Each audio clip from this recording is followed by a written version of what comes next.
Ladies and gentlemen, we are live. We are live on a Wednesday night, and you know what that means. It means we're about to celebrate a whole bunch of stuff.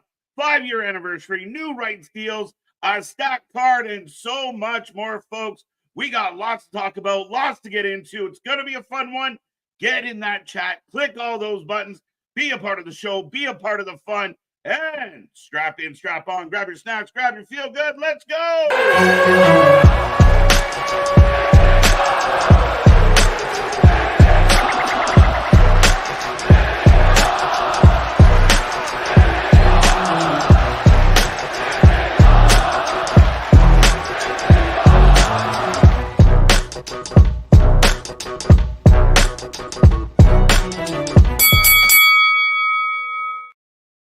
Ding, ding, ding. We're live back at it again, folks. Like I said, we are the Wrestling for Life Network. This is another live stream. We bring you AEW Dynamite, the 5-year anniversary on TNT, with big news coming your way about a rights deal, about HBO Max, and so much more. But we are the channel that just talks about more wrestling than anybody else out there. We're live more than anybody else out there. The most unscripted, unruly, unprepared some days channel out there. We're happy to bring it back again. And if you don't know, I am Mr. Evernight KJ White, the Iron Man of YouTube, and I'm happy to be with all of you on a happy hump day. I hope everyone out there is happy, healthy, and safe. We got lots to talk about, lots to get into, and so much unraveling heading into tonight's Dynamite stack card. I see that chat filling up already, so don't be quiet, don't be shy. Remember, I want to see triple digits, so take this link, share it with your friends, share it with your people, and make sure everybody joins us here tonight as we push for 6K subscribers on this channel. It's been a fun trip, and we got so much more coming your way. Now, for those who don't know, the rumor is, TK has put it out there, that we can expect the longest overrun in history. So, Jim and all his friends, make sure you set your DVR properly. This one might go for a hot minute after the 2-hour mark, but we will find out together. We will be live for all the reaction to all the action here tonight. And again, it's going to be a fun one. Shout out to Big Nick. Shout out to Anthony. Hope they are doing well. And I see a lot of names pulling up in that chat. But before I get to everybody there, let's see what's going on here. But as I mentioned, 5-year anniversary. Okada, Daniel Bryan Danielson, whatever you will. It's going to be interesting with this one. The first 20 minutes, the Continental title is on the line. After that, I'm not sure what this means. So after the 20 minutes, then both belts are on. No, only one belt's on the line. It's a weird one. But we're getting Okada. We're getting Danielson. Odd stipulation. Maybe this one is the one that kicks off the show tonight. I don't know. But I truly expect they're going to go big. And we will find out, and maybe they can explain this stipulation a little bit better than the call-out does. But yeah, for the first 20 minutes, only one belt's on the line, or the Continental belt is only on the line for the first 20. There you go. And both belts, only one belt's on the line after that. All right, we'll figure this out together. Adam Page against Juice. I like this a lot. I like the idea that Juice is getting a little bit of love. Getting booked. We're going to see Juice Robinson. I hope we get more of him. He's got a personality. He's got charisma. I like what Page has been doing. So I'm looking forward to that. And we're going to, again, it's going to be very interesting. I mean, this all started at the Lumberjack match. So we will see how this all ties together. Britt Baker is back. DMD will take on Serena Deeb. Should be a fun match. I'm very intrigued by this one. I want to see the quality of match. We saw some really good women's match yesterday. I want to see quality women's wrestling from this division, and I'd like to see it booked a little better. So I'm hoping that this match delivers. And then, of course, the piece de resistance, the match that so many out there have been waiting for. So many of us have talked about for years. We've seen the clips, we've seen the highlights, we've seen the replays. But Will Ospreay, Ricochet, one-on-one, once again, should be a hell of a match. Lots to talk about with this one. I know varying degrees, different opinions on how they built to it, but I am looking forward to it. I think it's going to be a lot of fun. I will take a second to remind everybody, tomorrow we are back for our Bad Blood preview and prediction show. SmackDown, the go-home show for Bad Blood plus Rampage. And then Saturday, 5 p.m., we will be live for Bad Blood. Next weekend, we will be here live for Wrestle Dream. Next week, Title Tuesday and the Go Home Show for Wrestle Dream on the Tuesday. NXT, the new NXT, taking on AEW head-to-head, 8 to 10 p.m. next week. We will be live at 7:45 and then heading towards Wrestle Dream next weekend. Lots going on here at the channel. Lots to talk about, as I always say. But speaking of having stuff to say, let me get to this chat bright and early on this one, as we got about 9 minutes to the start of the show, folks. So make sure you grab your snacks, grab your feel good, and get ready for this one. But yeah, lots to talk about on this 5-year anniversary. And I'm sure a lot of people out there want to talk about the rights deal. Now, I did hear rumors. Nothing's confirmed. Nothing's been publicized. But up to $150 million. Might be a little less than that 170 that Meltzer kept talking about. But again, if you're a fan of AEW, as we start every week with hope and excitement, and we're always cheering this company on, hoping it can do well, this is good news. This is good news. I don't care what the haters out there say. I don't care if it's not the money they were hoping for, but they have found a landing spot. They're staying with TNT. They're staying with TBS. And now they're going to simulcast on HBO Max. That is good news if you're an AEW fan.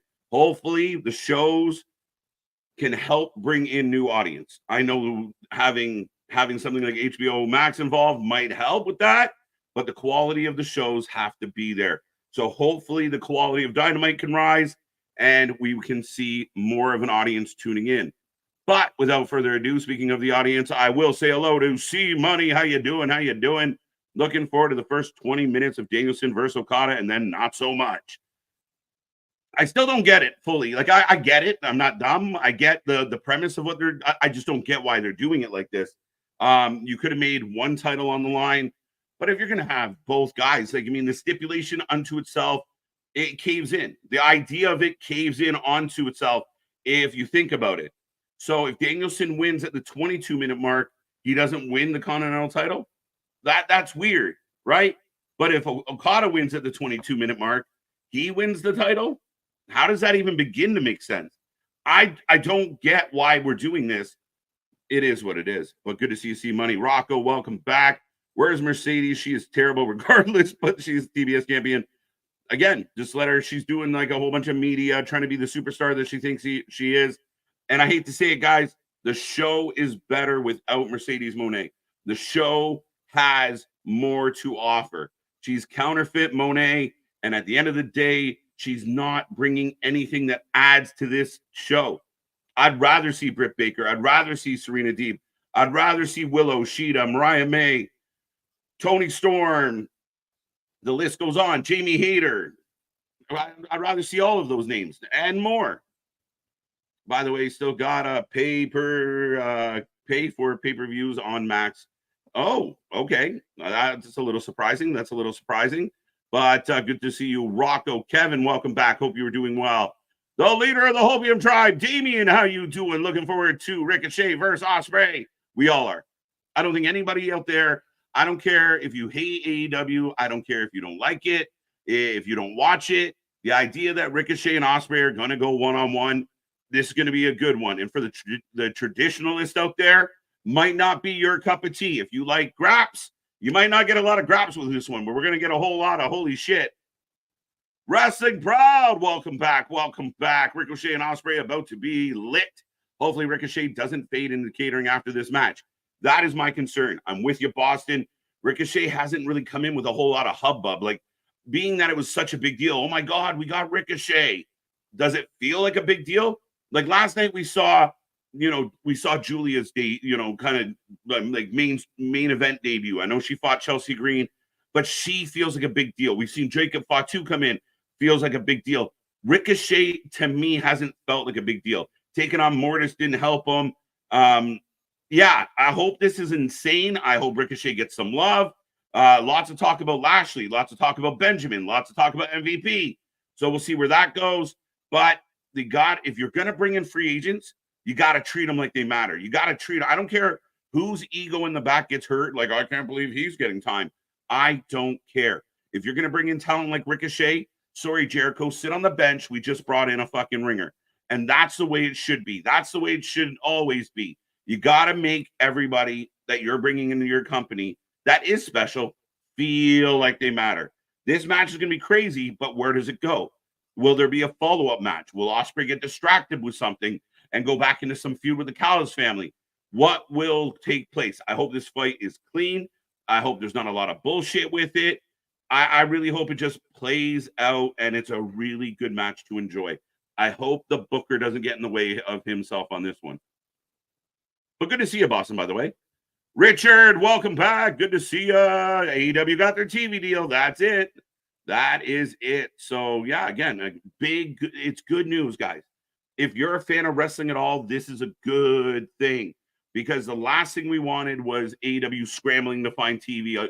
Them coming off TV doesn't help us. I want them to continue to be present, continue to push. You want them around. Even if your favorite is WWE, we need AEW to continue to shuffle things up and make things exciting and play this game. And a lot of the news we get, bad, good, or indifferent, is because there's multiple companies competing for talent, multiple companies trying new things. And again, we saw what happened with NXT last night. To me, they lifted that bar up. They did almost 900,000 last night. That's huge. And it should be fun. Next week, they'll go head to head. But I want to see Dynamite do well. Now, rumors is potentially Fox picking up a show that could be on Tuesdays or Thursdays. Man, it would be crazy if they go Wednesday, Thursday, or Tuesday, Wednesday. Does that mean Rampage is gone? Because if they go Wednesday, Thursday, Friday, you're going to kill your audience. Wednesday, Thursday, Friday, Saturday, you're going to burn out your audience. It's not going to be a good thing. So hopefully, if they are going to Fox and they get something on a Tuesday or a Thursday, that means either Collision or Rampage or both are gone. That'd be my vote. How you doing, Wrestling Crowd? I think I gotcha. See Money, I gotcha. How you doing? Mr. Golfer back in the house. Everyone's number one heel viewer. There you go. The silent heel. What's up, Kev? Got you. Denisha, welcome back. Daniel Barry, Sports Highlights. I just like saying the name. I'm going to be honest, my friend. But yeah, welcome. Anthony, good to see you. Let's do this as we are about 3 minutes away from the start of the show tonight. And I will remind you, positivity, happiness, and hope. So 45 minutes from now, when I'm melting down, you know I started with a smile. You know I started with that feel good. I don't want to hear shit from nobody. Is it time for the Larry Tide Tour? And we're getting there. Larry in a cradle match. Welcome back, Kira. Happy October. MDB, the Knee Pad Patrol is on the loose on a Wednesday. Dale, the OG, is in the house. Good to see you, buddy. Welcome back. And yes, we've been talking a lot about that deal. It is a big deal. We're excited about it. As I said, it's a positive for all of wrestling. So I'm happy to see that.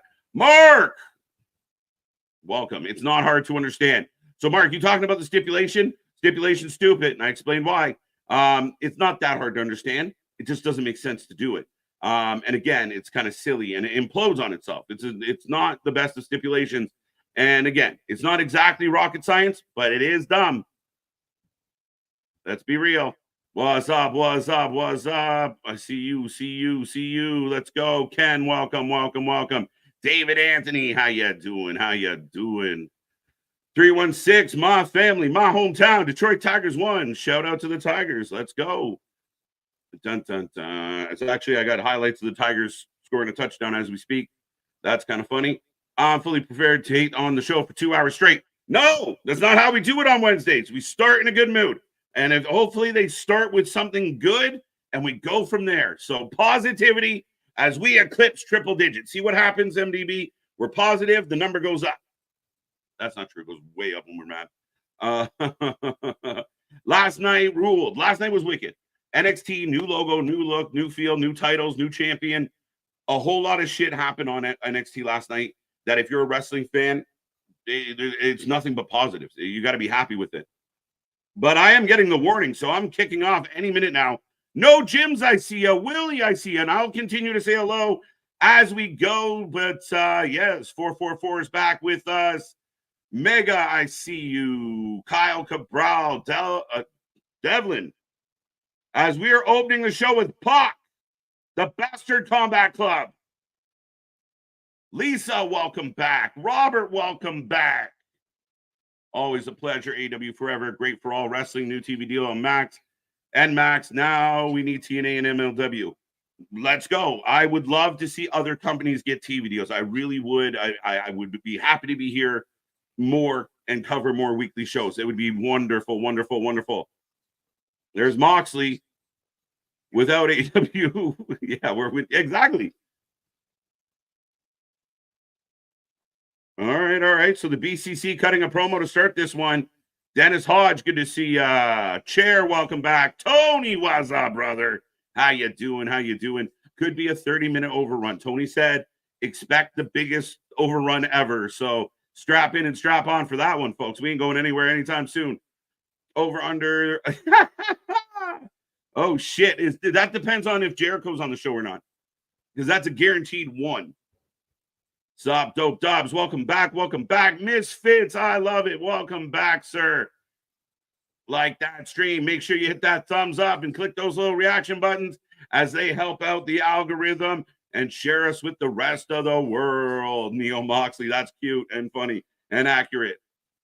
What's up, Anthony? How you doing, sir? How you doing? As Anthony will be here tomorrow night as we do our Bad Blood preview and predictions. And we will get Anthony's take on what will happen on Saturday. Looking forward to it. ABJ, welcome back. Spaz, thank you for the super chat. Remember, folks, super chat, super stickers, membership. That's your guarantee that I will click on your comment. We try and click on as many as we can, but the super chat will guarantee that you get clicked. So December 12th, I officially relieve you. Talking to Danielson from Moxley, basically saying I'm retiring you on the 12th. At Wrestle Dream, we put you to bed forever. Nice little, I don't mind that package to start off the show tonight. Well, we are live. And again, congratulations to Tony. Congratulations to AEW. 5 years is nothing to shake a stick at. Whether you love it, hate it, whether it's been great, bad, or sometimes outright ugly, it's been 5 years. You can't take the accomplishment away from them. 5 years proud, big. And again, to have the news that they've signed a new deal on their 5-year anniversary. I said it the other day that it felt like they were waiting for this to do this, to let the announcement out.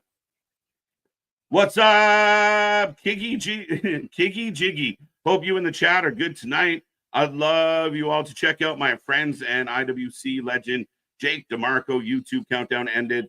He had me on to talk about Great XT. As we are kicking off with Ricochet and Will Ospreay, folks. Interesting. I would have saved this for the main event. Just my personal, I know you can say, I don't care. We've had this talk. I'm not going to be mad about it. But I think this is a match that people would specifically tune in to see. So the main event spot would have been nice to kind of hold off.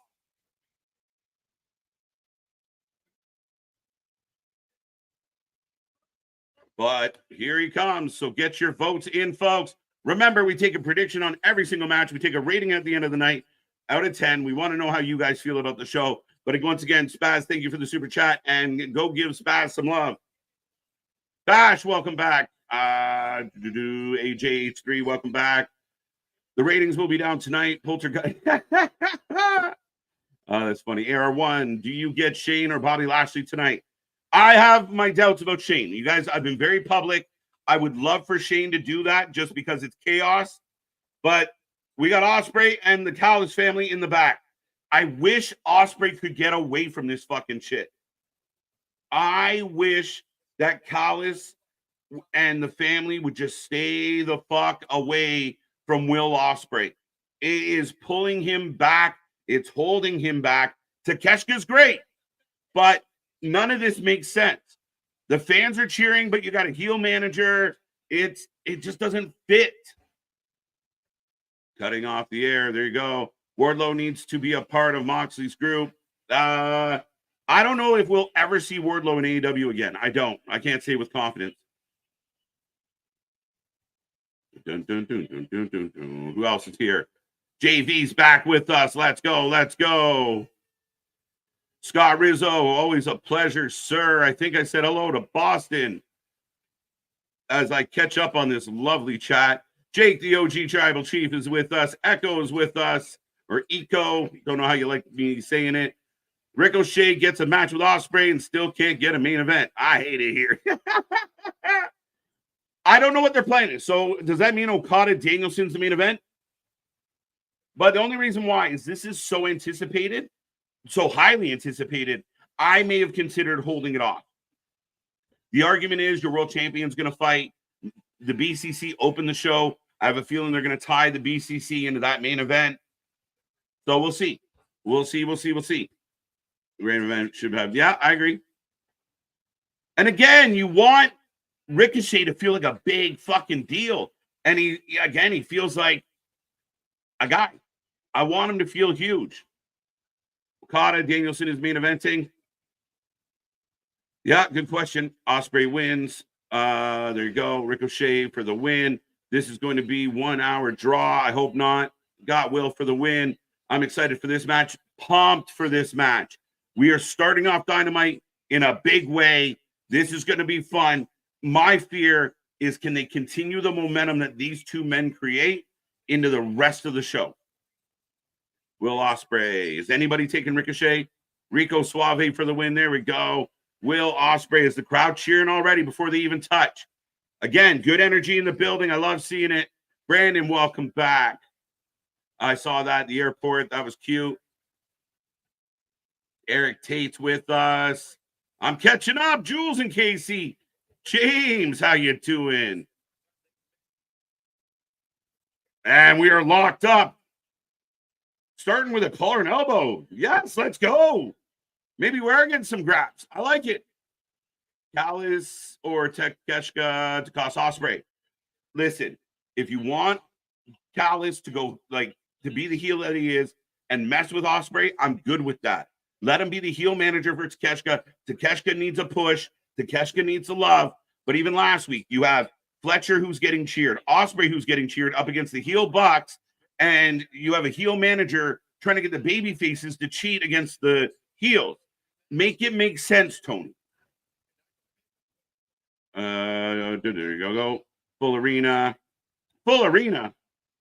How full? That's for Boston. Wardlow has a knee injury, according to Matt Taven. Fair enough. Matt Taven now doing injury reports because he's not doing anything else. Willie, you don't realize how bigger Fletcher is until... Yeah, Fletcher, and plus he's bulking up as time goes here. You think a couple years back he was super skinny. He's actually filled out, and he's starting to become a man. Oh, here we go. Head scissors. Ospreay back into his feet. This is going to be really hard to call, folks. Both men backflip, land, and look at each other. And the crowd goes wild. Even though that was... It's good. It's good. I'm not going to... No negativity. I would laugh if Hook is the one to attack Taz. Yeah, just a little bit of like, fuck you, Dad. What's up, Eric? Bradley, welcome back. Welcome back. It's Wednesday night, and you know what that means. The 5-year anniversary. Ronan, good to see you. Good to see you. Frank, it's a pleasure. What's the news on Taz being attacked? I have no idea. You might have to fill me in, chat. I didn't hear. Taz wasn't out on commentary, was he? Nigel is. Okay. Oh, I hope it's not Jericho. For fuck's sake, I hope it's not Jericho. Kyle Fletcher, he's young, though. I think if you took a Kyle Fletcher with his natural talent and worked with him and coached him, there could be more to him. But I do think that is one of the things, opportunity. I'll put it this way. One of the biggest opportunities for AEW as a company is developing personality, is developing attitude, is finding audience participation. You look at all the people in the other company that get the crowd to play along, that have personality, that are bigger personalities. They have a lot of really good wrestler number 1, really good wrestler number 2, really good wrestler number 3. But you need more than that. You need more than just good wrestling exhibitions. As both men are on the outside, folks, this match better not be an hour. I'd be fucked if it was. As 60% of the chat is taking Ospreay. Woo! All right, so 40, not that big of a... Wow! Hurricane run off the barricade. And the crowd is lit right now. Puff, puff, pass, KJ. That's it, buddy. Let's go. Let's go. You know my pre-show routine. Happy 5 years of, there you go. There you go. I told you guys, AEW is the reason I started this. So to think that it's 5 years since I started an Instagram dedicated to wrestling, and the first post I ever put up was a picture of Cornette that said, "How full of shit is this guy?" That's the first thing I ever did as it pertained to wrestling. And here we are all these years later. What's up, Don? How you doing? How you doing? Happy hump day. AR1, can we lock the learning tree in the trailer? Yeah, how come Taz gets jumped and isn't on TV? Can someone do that to Jericho? Can't somebody kick the shit out of Jericho? Do we have to put up with him? I even had this match in the main event spot on the slideshow. That's crazy. This place looks like there's more people. It looks full. It looks busy. Will we get Hobbs and Adam Cole? Adam Cole's been rumored heavily. Hobbs, I think there's been connections, Robert, or rumors that Hobbs could be included in the Hurt Syndicate. Time will tell on that. Very fast match. Yep. And the crowd's into it. Ospreay has a level of charisma. The crowd is into everything he does. I believe that Will Ospreay has taken over MJF's spot as the face of the company. MJF has had a couple lackluster programs. MJF's been MIA a lot. In his absence in 2024, Will Ospreay has become the face of AEW. All right, I'm going to close this 61%. Not a huge lopsided vote here. This is going to be good. As we're back in the ring. Ole, ole, ole, ole. I hate that chant. I want to be clear. I was looking forward to this match, but it's happening for any other reason than it happened before. Yeah, and again, I will say, truthfully, they had a real big opportunity where you could build it up. I even like the idea of Ricochet maybe helping Ospreay. Big clothesline, and Ospreay, ass over tea kettle. Dose. You had a chance. Maybe Ospreay and Ricochet are buddies for when he first comes in. And then we talk about, like, we had a great rivalry. We respect each other. They have a common enemy and maybe the Callis family. But over time, there becomes a reason, an envy, an itch they just got to scratch. And you build towards the match. We talk about opportunities. That is one of the opportunities. Is we get a Spanish fly. Wow. Your commentator sucks, AEW. Got great sequence. Absolutely great start to this match. Rico and Will are milking time so they can go 1 hour. I hope they do not go 1 hour. Probably a half hour. Remember, the title match, so there's a 1 hour limit as far as I understand it. Not getting acts for Bingo Hall Wrestling. Not getting. Okay. The bleeding effect must be happening in front of our very eyes because they're syncing up. I like it. That's what NXT could help Fletcher develop. Yeah, I think with Ring of Honor, Tony Khan has an opportunity to treat Ring of Honor like NXT, right? Get it from behind the paywall. Put it on Friday nights and make it your future and highlight that talent. And you put people specifically there to bring up your future, because Tony Khan can't buy wrestlers. He can money-wise, but you just can't keep buying people and bringing them in and hoping for the best. Develop some homegrown talent. AR taking Rico. AEW announced Taz was attacked in the parking lot. There you go. We got a cutter on the apron. Both men down to the floor. I think we're about to get a commercial. DQ, interference to Ketchka. We'll see. That could very well be the possible conclusion of this. As I'm being reminded that Monopoly is back at McDonald's, folks. Hashtag not sponsored. We need the Hurt Syndicate. Do we? I got a different take, Raw. I don't know that AEW needs Bobby Lashley, MVP, and Shelton Benjamin. I'll be honest. As an AEW fan, the Hurt Syndicate or the Hurt Business or whatever you want to call it, to me, that screams signing people for the sake of signing people. You have good, young, in-house talent that you could build and book without bringing in guys that are over 40, right? AEW is supposed to be the hot, fresh, young, exciting talent, but you keep bringing in all these old guys. Bobby Lashley against who is going to sell you tickets in AEW? Who? Right? That's my issue. Yeah, I agree.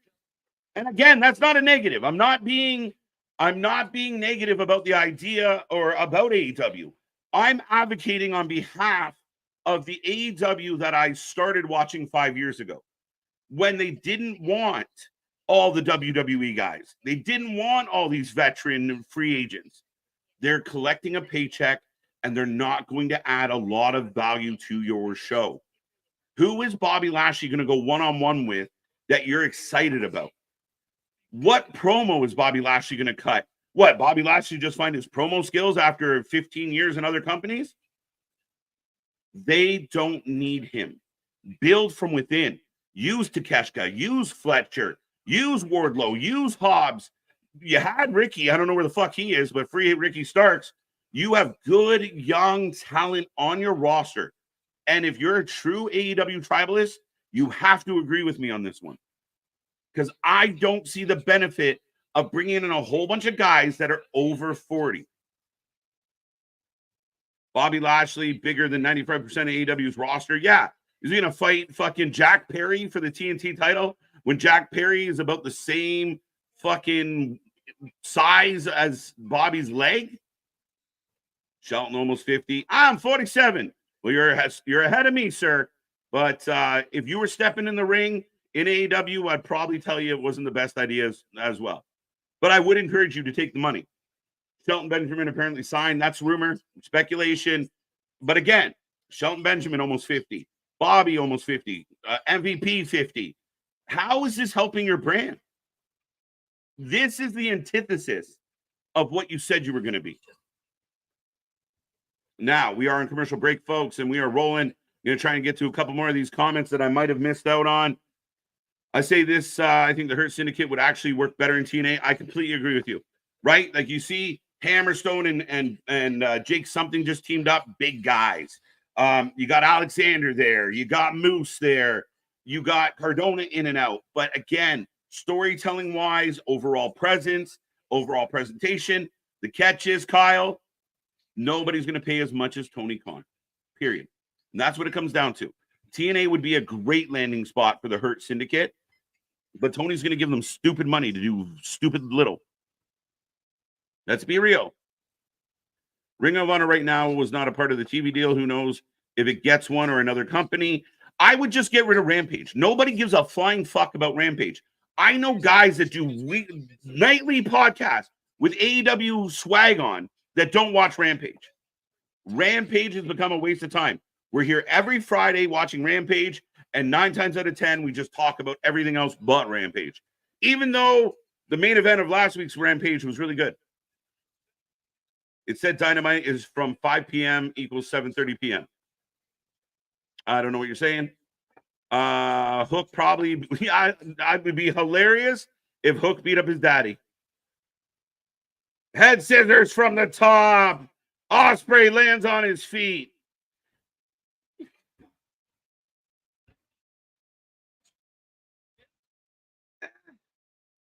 I hate when it takes 11 minutes to set up the spot. Z-Man, good to see you. Spaz, I almost missed it.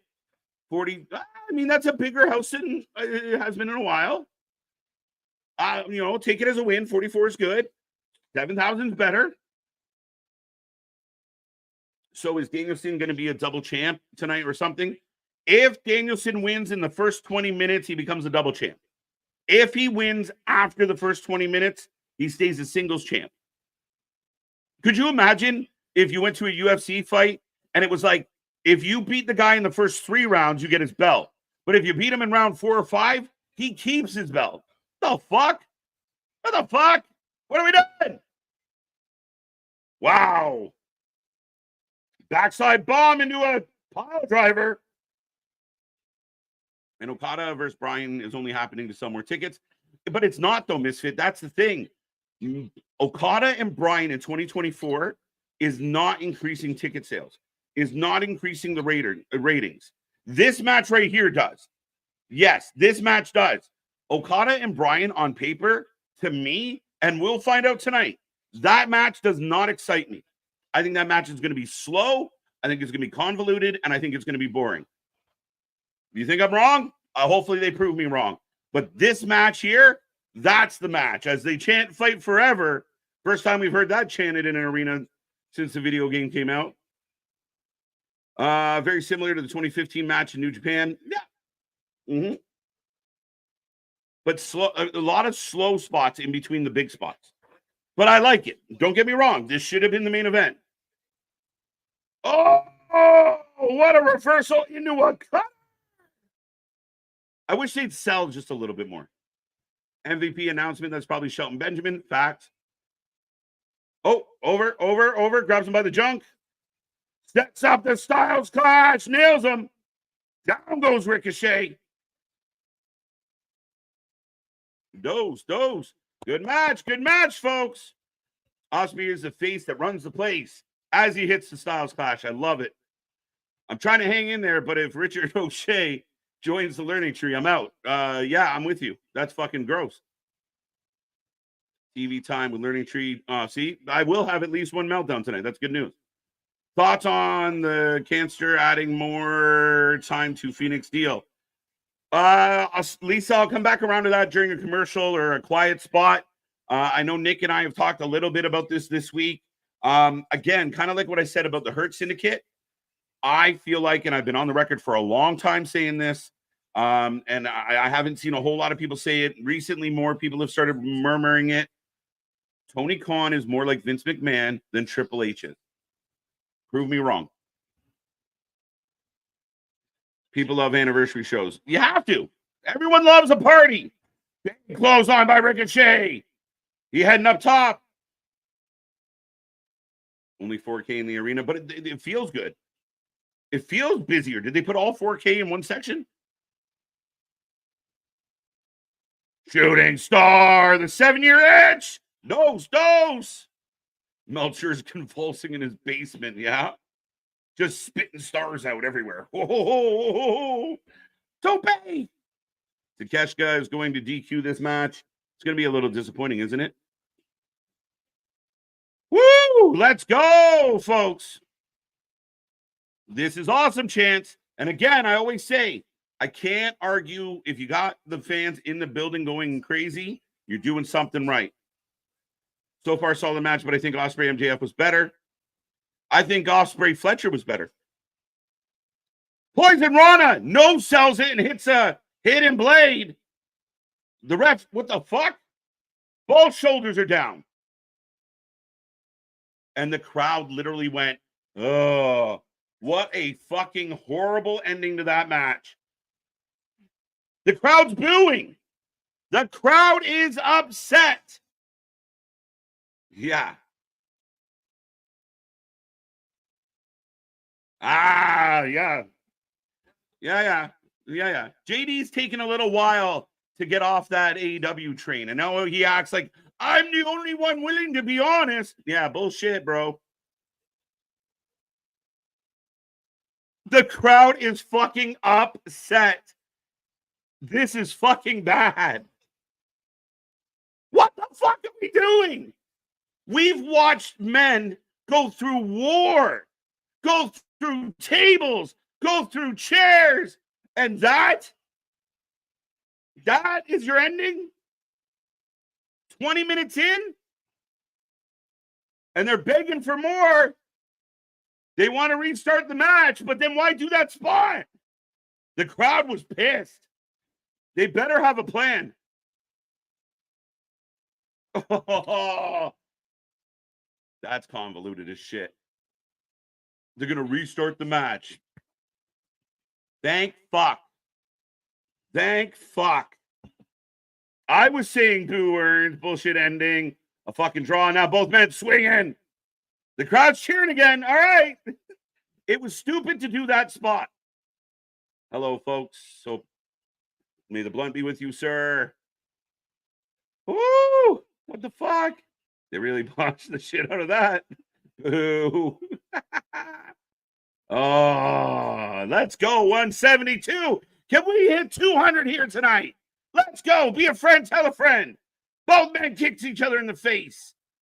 As we are celebrating 5 years of Dynamite, and this match has been insane, and here comes... So why would you do it like this? Now the crowd's booing again, but not booing Takeshka. They're booing the end of this bullshit. Fuck. Jesus Christ, Tony Khan. Why would you end the match to restart it to end it 3 minutes later?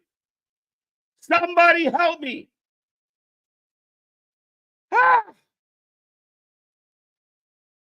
No selling. Deflated everyone. You deflated everybody, reflated them, and deflated them again. As Raging Fire takes out Ricochet. It was an okay match. Here's the thing. We've seen better. I saw Ospreay MJF kill it. I saw Ospreay Fletcher kill it. This one pales in comparison and has not one, but 2 shitty endings. The crowd's like borderline quiet. Some asshole chants are raining out. He wants the belt. You should have just went to this as the ending. Why would you do the draw spot to do the DQ spot? See, this is why. You can take 2 men who are talented, book them, put them in the fucking ring, and they'll do their work. But when the booker gets involved, poof. And speaking of poof, here's Mercedes and Camille. I wish Camille would just fucking grab her by the throat. No. Little bit of heat. People were disappointed with the ending twice. Awful booking. Ooh. People was calling it this in the chat. Yes, they were. Yes, they were. Yes, they were. Big Fat L. I knew I shouldn't have watched this. As we are going back to big business, which was kind of mid-business, crowd is not happy at all. This sucks. Listen, I don't mind Takeshka fucking this match up. But why do the draw spot, start the match again, and then end the match 3 minutes later? Anybody out there disagree with me? Anybody? And this is why you only sell 4,000 tickets to a show, because bullshit like this. You got extra people tuning in tonight. It's a 5-year anniversary. You got lots to celebrate. New rights deal. We're all excited. Don't fuck it up. And then you go from that bullshit to this fake bullshit. She is so bad. There is ladies in NXT who are like, wow, this lady needs some practice. Everything. MVP is here to talk to Monet. CEO of Walmart's here. Sean do that with Cora and said, but I'll make it better with some. It's so stupid. No. Here comes Trash Monet. I can't believe Anthony. I love this new version of Anthony. And then we go from Sasha, and what is always neck and neck with Sasha, are like pushed together. We're with the learning tree. Fuck this guy. I started with good news. I disagree with you specifically, just in general. What? Because if it's about the match, I'm not wrong. I like Camille being Mercedes heavy. Now I hate it. She hardly wrestles. Camille as the heavy is awesome. It's Michaels and Diesel. The problem is Camille spent too much time running away from Britt, running away from Sheeta. Camille should be kicking people in the face. How many times did Diesel run away from people? Not often. He didn't have a whole lot of moves, but he used them. Nobody gives a fuck. Nope. I don't know what that's referring to. The draw spot is to get match 2 out of them. I don't get it. I don't like it. That's all everybody's going to remember now, that you fucked up the ending. Facts. And the match was fun. Some really cool spots. But let's be real, guys. Anyone out there think that was a match of the year candidate? Up into that point, ignore the ending. Does anyone feel like we just got a match of the year candidate with what we've seen? Be real. Be honest. I'm not saying the match sucked, but is it up there? I can think of at least 4 Ospreay matches that were better. And the ending didn't help. Tony Khan saving that match for a bigger pay-per-view. Then he should have saved the whole fucking match for the pay-per-view. Actually, he should have done on the last pay-per-view. Camille got some Dwight Howard. Crowd was dead. You took them out. They're all disappointed. Nope, no verbal protest for me. Perfect. Yeah, it's not good. Saw people saying WWE's trash and Netflix because they saw AEW deserves it more. And I'm like, oh, well, that's called tribalism, and that would be inaccurate. Right now, how do I put this politely? AEW couldn't make the deal that WWE made. It's that simple. I would love AEW to get to that level, but they're not there yet, guys. I didn't. By the way, we are in commercial breaks. Nobody missed Mercedes. She sucks. She's fake. And again, when the people in your wrestling show feel like they're acting, you lose the fans. You dangle the carrot with the false finish. You have the crowd hyped for 5 minutes, and then you pull Takeshita. Don't do it in 2 minutes afterwards. Don't do it. You don't do both. You don't do both, JV. It's fucking dumb. Because you heard how disappointed the live audience who was chanting "Fight Forever," and then you pull that shit. No, man, you don't do both. You go right to the Takeshita spot. You have Ricochet or Ospreay, one of them end up on the outside. Takeshita shows up, hits a knee, fucks him up. The match gets thrown out. Now we need to see more Ricochet Ospreay, but we also need Takeshita to get his ass kicked. Simple, easy peasy, beautiful. We go home, done, perfect. Good match, good angle, goodbye. That, doing it the way they just did it, and to have that fucking stupid double pin, all the fucking moves they know sold to do that double pin spot. Fucking dumb. MVP, absolutely. Fuck, I'm behind. Camille has to turn on her eventually, but too soon. Nothing's happened yet. MVP is here. Yes, they are. This match is garbage, and you know it. Both of these guys has better matches. Even Rick and Logan was better. Facts, Jimmy. I'm with you. And again, I'm just call a spade a spade. I was super excited for that match. I thought it should have been the main event, and it should have been better. Kyle Fletcher and Will Ospreay was a much better match than this one. Yeah. Oh, super chat. I missed it. DW Hurd. Why would you overbook the first match? That's a wonderful question. Probably because they're gonna overbook the main event as well. Watch. Keyshawn, me and you can't be friends if you're gonna say stuff like that. Oh, good. Not the learning tree. I want to die. Just getting from bad to worse for Ringsider Anthony. Yep. So you go from a shit finish to a match to Mercedes, who's garbage, to Jericho, who's fucking not even worth garbage. He tore quad every time he tried to run away. My girl Liv, dude, come back on Friday. Misfit, don't even bother with Michael Spikes. He was using every breath to trash NXT last night. Yeah, good luck. There was nothing on NXT last night as bad as the finish of what we just got. Not one thing. And none of the women on NXT last night are as fake, phony, and useless as Monet. Period. Counterfeit Monet doesn't do shit for anybody. But we got the Ass Boys. And here's Hangman with a chair. Oh, Hangman Page taking out the Ass Boys. Oh. Why do people want AEW to be carbon copy of WWE? Nobody wants that. Nobody wants that. Who said that? And you know people that want them not?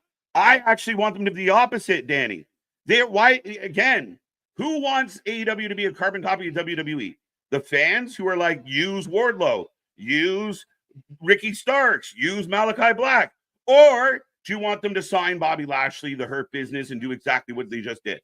Let's be real, Danny. As the learning tree is in the fucking ring and I want to burn it down. Fuck's sake. I know you do, because you think she's pretty. And she's not even that good looking. Fuck. Thank you. Thank you. Good match, more to come. Robert, be real, though. You weren't happy.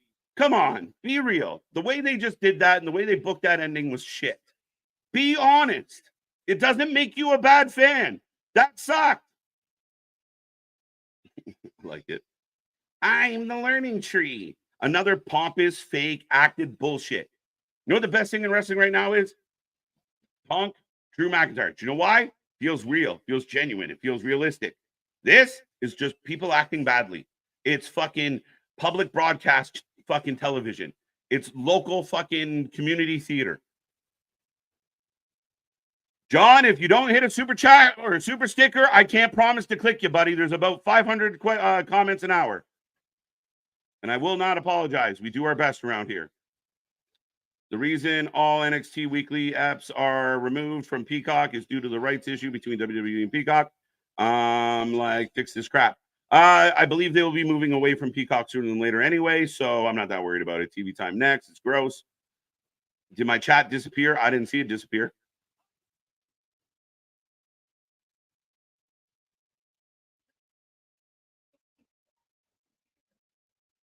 Dun, dun, dun. Remember when he was the demo god? Oh my God. Hey, brother. Oh, great. The learning tree. Big class. Big cast. Big class needs to go back to WWE. I love it. Mario, thank you for the LOL. Big Bill should be demolishing people and wasting years of his career. That's it. Yeah. Wrestle Dream is next Saturday, and one match is announced. Brian versus Mox. Facts. As we try and start, thank you, Chris Chance. And it worked. The crowd is chanting, thank you, Chris. Fuck my life. This is doing great for the ratings. Big Bill will on NY2J.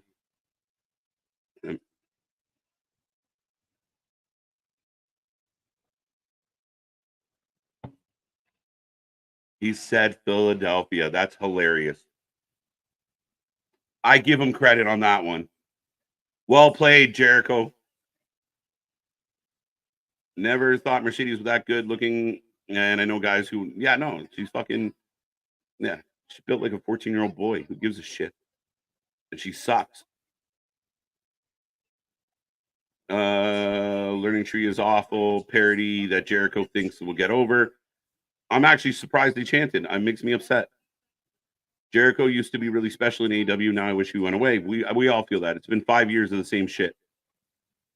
False. Only new episodes of NXT will be moved to CW app. Older NXT episodes will stay on Peacock. I don't know what that's as far as the false part.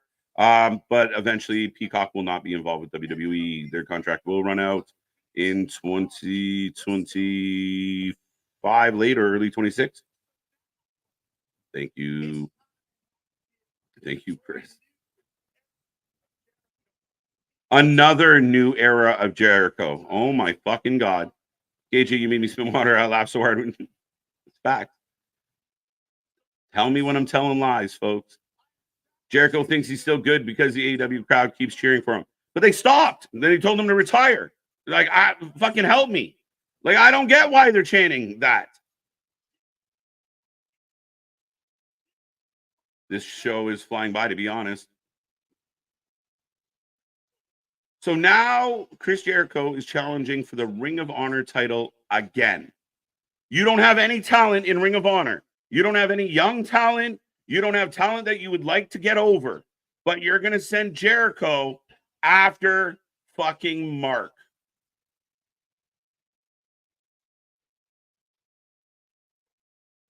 I started happy. Jericho going after Briscoe's belt. Oh, brother. It's fucking bad, guys. It's bad. Camille should not be with Mercedes, as they show that Mercedes did not need Camille to defeat Shida. So what's the point of having... She should be with Mercedes. She just needs to be utilized properly. That's the issue, Corey. It's not that she shouldn't be there. She just doesn't feel like a badass. She just feels like a mannequin. Title versus career, please.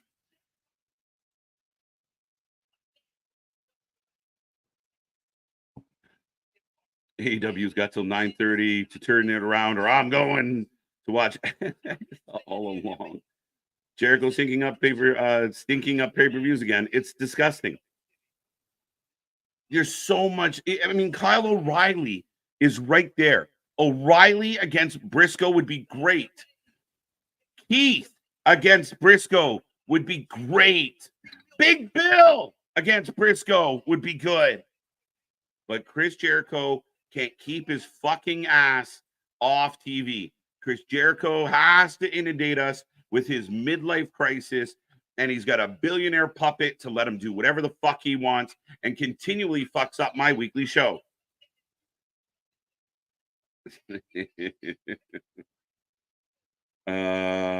Fans want to be a part of the show.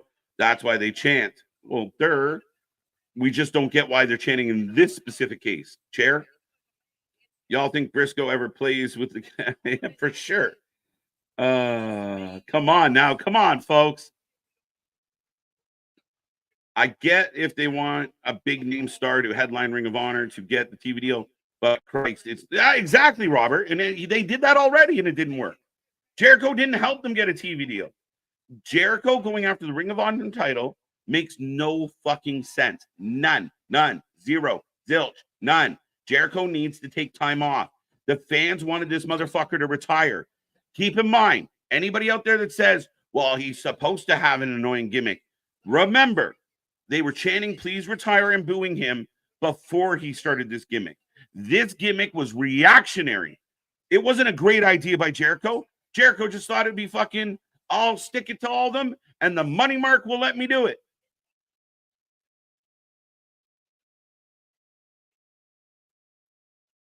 Like I fucking love Mark Briscoe.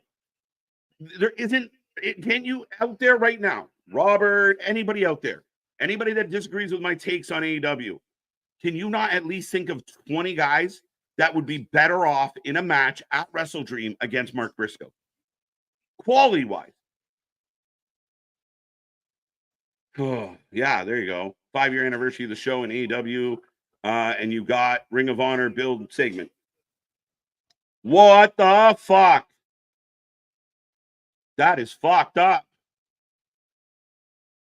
Even Tony said that's wrong. Jay, he brought up Jay.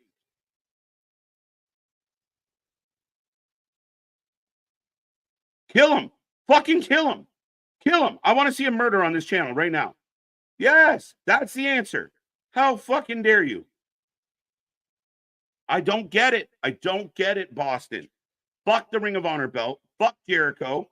And don't act like Jericho using Jay in a promo to get heat. Fuck Jericho. That's low-hanging fruit, piece of shit. Yeah. Fuck him. Jericho started this gimmick to make fun of Punk, but this joke. No, he didn't. That's not true, Richard. He started this gimmick because the fans were telling him to retire. So instead of it, he leaned in and he thought, oh, well, I'll act like this. So when people say they don't want me here, I'll say it's because I was giving them that character. It's bullshit. It had nothing to do with Punk. Nothing. Nada. Zero. Zilch. Nothing. Briscoe's amazing. Yeah. So Jericho's like, I can't get heat, real heat, on my own. So I'm going to bring up Jay Briscoe. And again, I don't get offended. I'm not mad that he did it. I'm mad because he can't do any better. So the Ring of Honor title, folks, will be on the line at Wrestle Dream. Why? I don't know. Why isn't Mark Briscoe the TNT champion and make it matter? Why the fuck are there so many Ring of Honor titles on your weekly show? Help me. Match sold. I want to see Mark beat Jericho from post to post. The match is going to suck. Jericho can't wrestle. Period. So if you feel like you're excited, great. Because he said Jay's name? Come on, JV. We got to be better than that. We can't be that simple. Jericho's 10 years past his prime and 2 years past being watched in the VFW. As we got Darby, so we go from segment to segment to segment, and this show has hit a slag. All this panic at the Briscoe, but nobody invited me to dance. I like it. I like it. What's happened so far? Ricochet and Ospreay tied, restarted. Takeshita got a DQ, so they technically kind of tied again. Monet said some shit that nobody cared about. Jericho did a segment where he used Jay Briscoe to get a match with Mark Briscoe for the Ring of Honor title at Wrestle Dream, and now we got Darby. That's all you missed on pay-per-view. Athena, but nobody, you're not going to get extra people to tune in for Jericho versus Mark Briscoe. People aren't like at home like, oh, Jericho's going to fight Briscoe. I got to get to that show. That's why there's only 4,000 people in the building, guys. Why does Athena never come up to Dynamite? Who did she piss off? She's too good. They hold her down. If you're really talented, but you're not part of the in crowd holds down the good talent. No, I watch it here with y'all. That's it. At Wrestle Dream, the fans should bring baskets of runs, man. Throw them at. Yes. Apples. How pissed are you if you're Darby Allin right now? One match in the first 45 minutes is insanity. Yeah. Again, isn't that what people criticize the WWE for? Isn't that what people say the WWE does? We've got nothing but shit segment after shit segment after shit segment. What are we doing?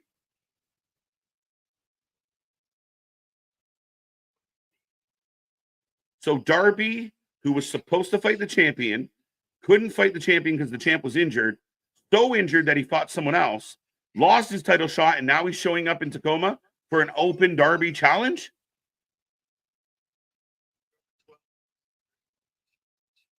The Darby Open Challenge. Poor kid deserves a title shot, by the way. We need old AEW back. Fucking please, please, please. I wonder. The Pink Path room mat has got some stains that won't come out, I bet. Facts. As ladies and gentlemen, here comes Hangman Adam Page. And he will be taking on Juice Robinson. Now, Hangman has taken out the rest of the Bullet Club, or the Bang Bang Gang. The Learning Tree and the Conglomeration having a 6-man tag for weeks. Yes, and it sucks. And it's boring. And they keep doing it. The fuck are we doing? Anybody out there? Anybody who's like, man, Learning Tree against OC and his friends has been really, really good. I'm really enjoying it, KJ. I'm all ears. Somebody let me know. Am I fucking crazy? This is not good. Not good.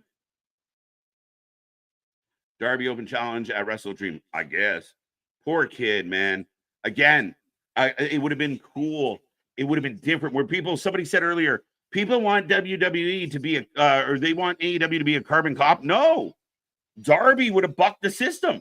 Darby's homegrown. Darby could have got a title, and everybody would have been shocked. At least he's one of your own. It's a nice story. It's almost like the Yes Movement. It's a nice vibe. As we're fighting on the stage, here we go, folks. Who you taking? Oh, my God.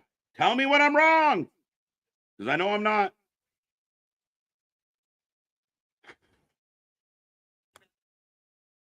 There we go. AEW. Yeah, tell me where I'm missing something, guys. No one loves making money on like Tony Khan, like the company can eat my butt.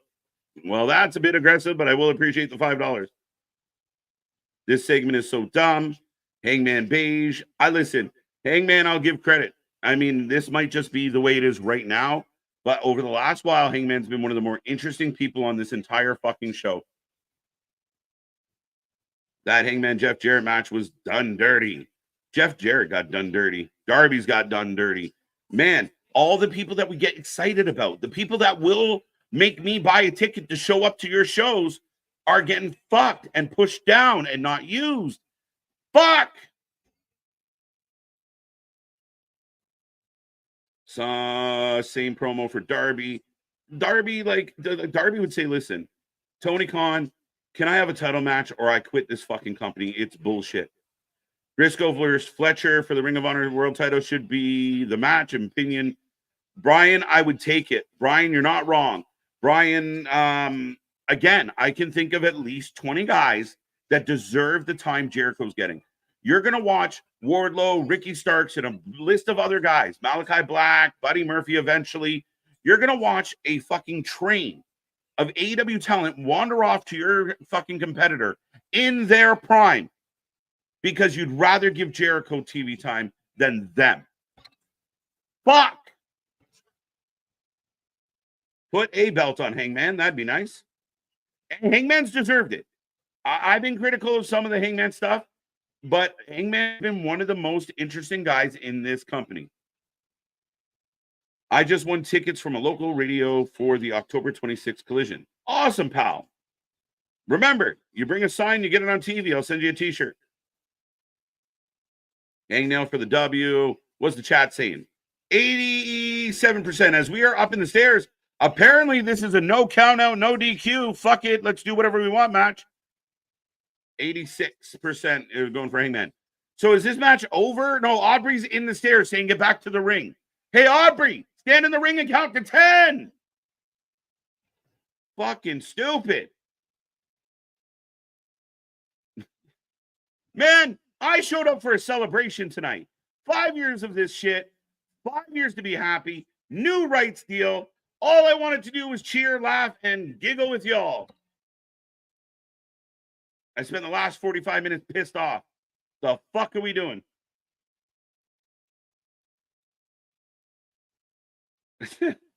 Fucking hell. I feel like I'm having a falling down moment here. This is basically a no DQ match because it hasn't started yet. Is that what the excuse is? All right. Well, at what point does the match get thrown out?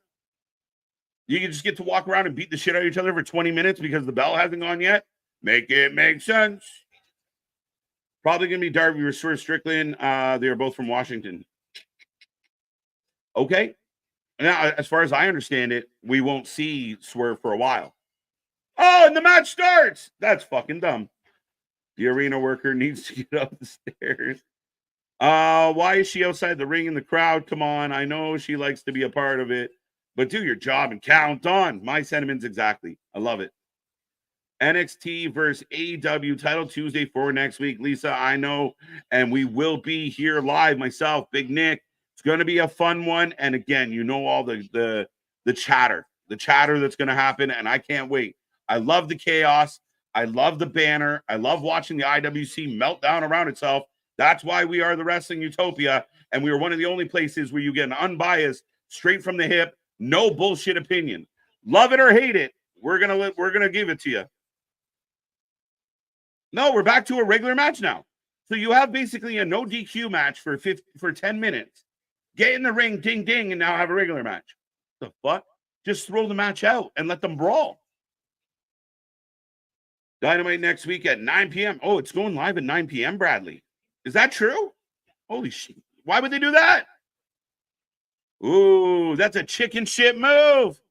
If they start at 9 p.m. next week, that's a chicken shit move. Go figure. We finally get a 2-hour Raw, and now I got to be here 3 hours on Tuesday. Fuck. Hangman's music sounds like generic Dexter theme. It's supposed to be cowboy theme, so that's interesting, Jackie, but good to see you. TBS has baseball playoffs on the Wednesday, not the Tuesday, right? They moved from Wednesday to Tuesday because of the playoffs. Yes. Horseface stay in the ring. Yeah, they finally in the ring. Fuck my life.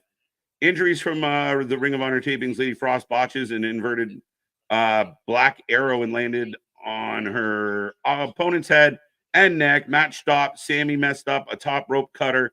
Match stop. Both guys carted out. I don't even want to say, but thank you very much again for your continued support. Remember, folks, the super chat is the only way I guarantee that we click on your comments. We do our best to click on as many as we can, but we all busy around here. Hey, Rally Sport, a blast from the past. How you been, sir? How you been? And I will accept King. Thank you. Go Mets. Ooh, who likes the Mets? Why do I feel like we're going to find out that Undisputed Kingdom attack Taz and Adam Cole is back?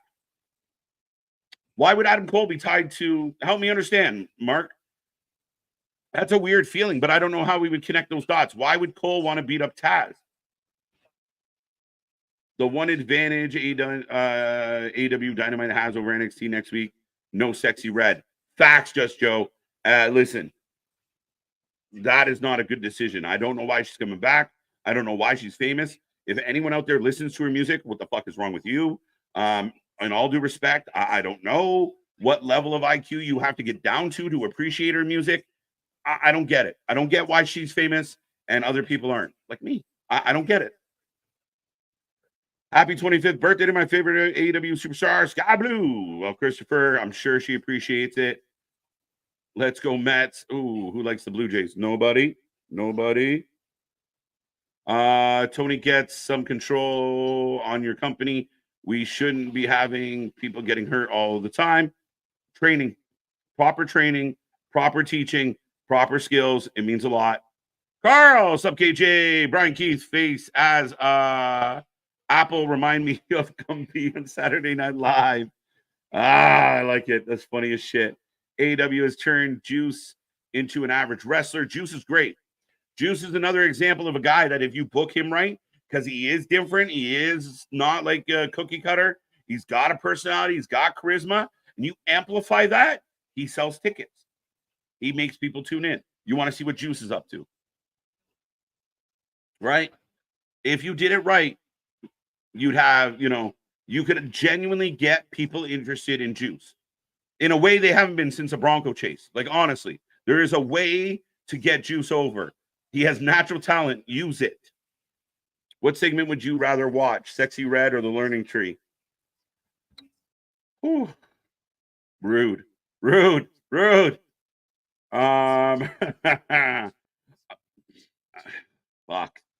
I feel like if I say Sexy Red, it's just out of spite. But I think my expectations are so low for Red. I was gonna say, well, at least but I don't even want to see her do that. Fuck, can I just like not do either? That's rude. I mean, I think they're both really insulting to my humanity. I'm still upset that Ricochet versus Ospreay ended after 20 minutes in a stupid double pin spot. Me too. Big superplex. I like the Mets and the Yankees. The Mets have never been good. Have the Mets ever done anything? Ever? The Yankees, I hate the fucking Yankees just because I'm stuck. The Jays are stuck in their division and I'm tired of fucking getting smashed by them. But other than that, I like Philadelphia Phillies. I like the Phillies. I don't mind the Phillies. I mean, maybe not so much now, but they had some good years, and Doc Holliday went there. So I've always had a little bit of a cheer, like, go Phillies. I'd rather Sexy Red song than Jericho promo. You might be right. You got to pick. That's fucking rough, bro. It's in her hometown of St. Louis next week, and she has catchy hooks. She's catchy hooks, does she? She just the flavor of the month at the moment. It's fucking terrible. KJ, how was the draft? Specifically, the hockey one today went very well. Very well. All jokes aside, can you see Darby going heel at Wrestle Dream like to cost Danielson the title belt? Well, remember, Moxley was seeking out Darby, and then it just kind of went away. Like, Moxley gets his win. I thought that there was an opportunity before to make Darby go heel. They didn't do it. Again, what do you do? If Darby goes heel on Danielson, is Danielson then retired? But then where does Darby go from there? Does he join the BCC or whatever the fuck this is? I just hope the Luchasaurus is doing better. Yeah, shout out to Matt. Luchasaurus, T's and P's. I guess we talked previously. It's been reported, I believe it was pneumonia in both his lungs, and he passed out, was hospitalized, is on oxygen. I hope he's doing better, man. I completely agree with that. Spine buster on the apron as both men back on the outside. This match hasn't really tickled the fancy. I'm sorry, maybe I'm not in her demo. I'm getting old, but I don't. Maybe that's the problem. I'm old. I don't know. I just like. I mean, you need. I don't get it. I don't get it. Juice hasn't been rock hard in a while. As they miss a cannonball, go through the barricade. Now Aubrey again, instead of in the ring counting to 10, is out checking on the wrestlers. Oh my God, are you guys hurt? The fuck are you doing? Are you dating them? My Diamondback got bounced. I used to like the Diamondbacks a lot, man. I grew up a Randy Johnson fan as a lefty. Fugly Red, that's pretty spot on. It was great. There you go. Done in an hour. It went fast. It went fast. And for the first time in my fantasy career, I got Austin Matthews. So that's pretty funny. And I made a trade right after the draft. That was kind of cute. I think Hook faced Roddy, but I forget that. Yeah, no, we all forget that. See, that storyline was killing Luchasaurus. Shit, kid. Welcome back, sir. Oh, legit killing. Just a weird way to do it. Definitely a weird way to do it, but good to see you, Phil. We are rock and rolling, folks. I got 160. If you guys can hear me and you take the link and you send it to a bunch of people, do you think we can get to 200 tonight? It's a celebration. I know I'm Debbie Downer right now, but it's a celebration.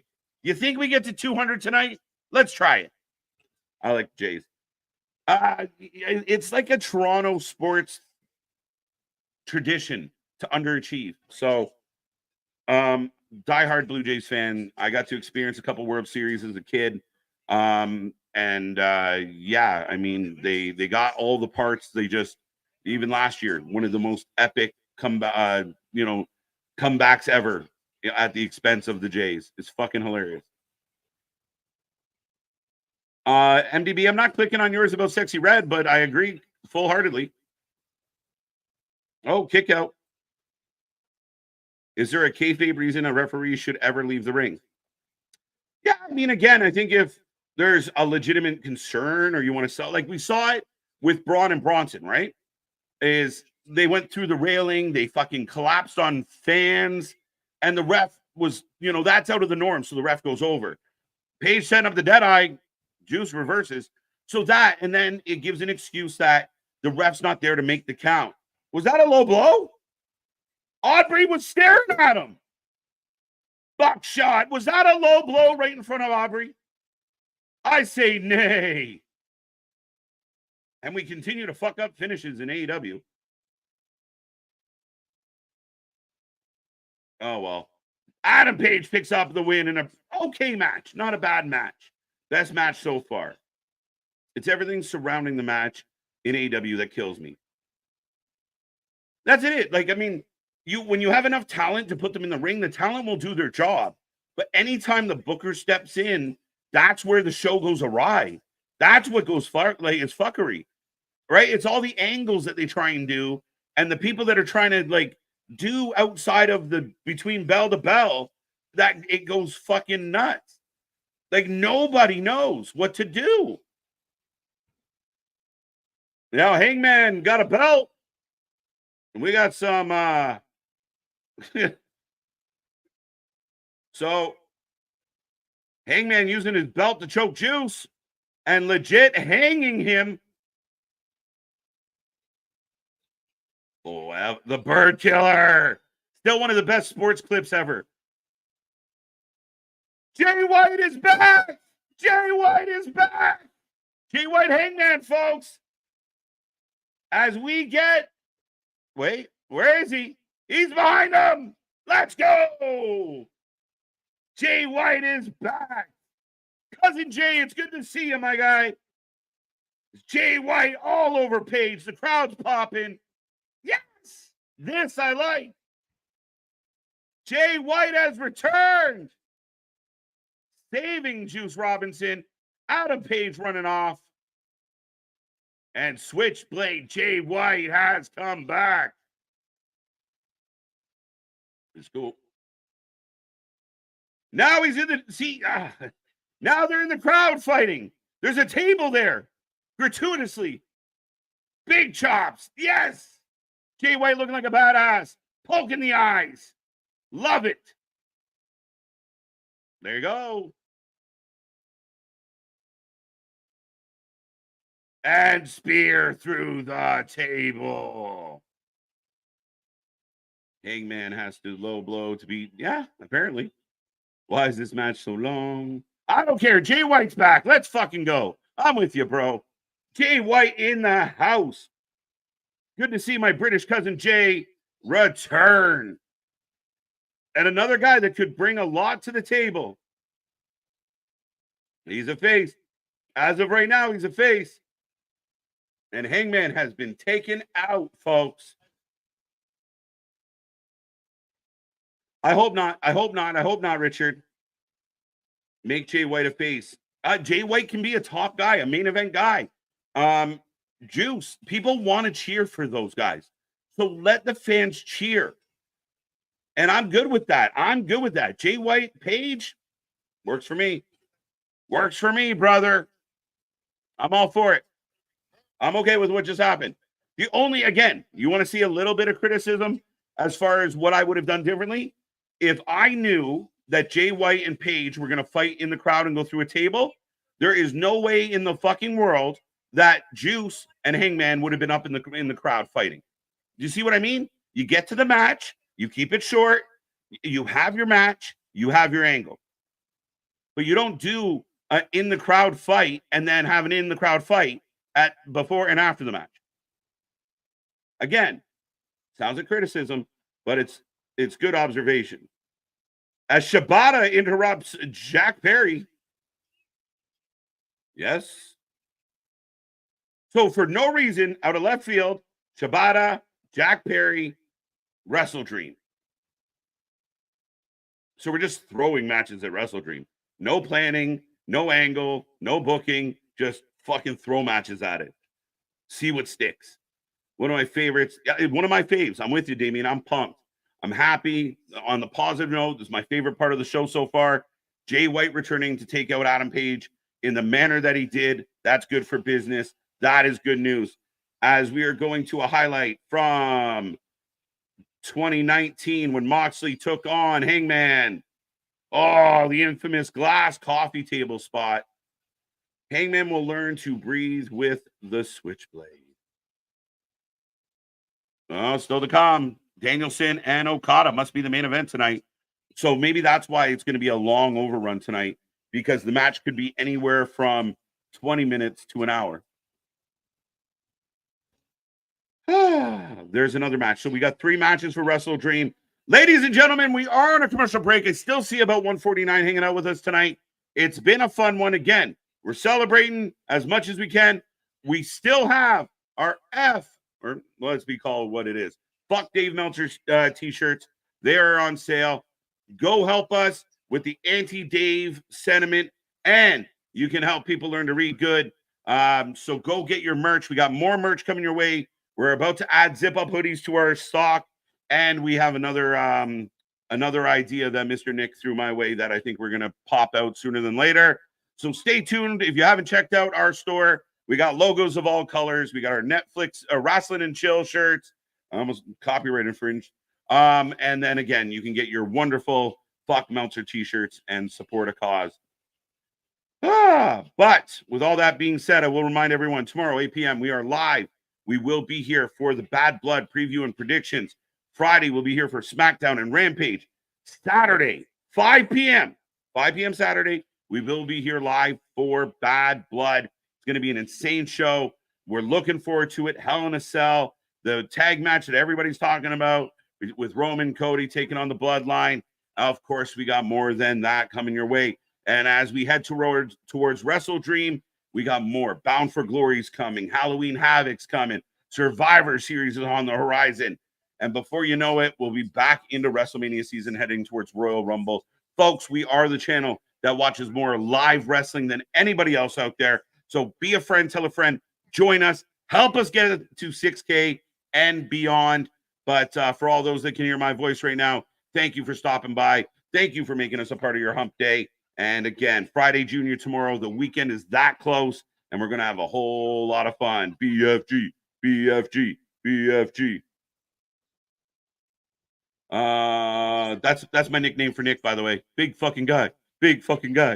No, I'm just kidding. Hope Liv keeps the title. I'm pretty sure we've established. Yes. Liv is going to keep the title. Saturday main event is coming soon too. December 14th or 16th. I think it's 14th. Yes, we will be here live for that as well. So excited for Bad Blood. Cannot wait. Lots of intrigue with that one. 5-year anniversary. No Kenny Omega. I understand why. No MJF. No Copeland. We know why Copeland's out. No Ricky. We know why Ricky's. Well, we don't actually know why Ricky's not around. And again, no Tony Storm. Tony Storm's doing good things in Japan. Crazy that you got to go to Japan to get good booking. Fucking nuts.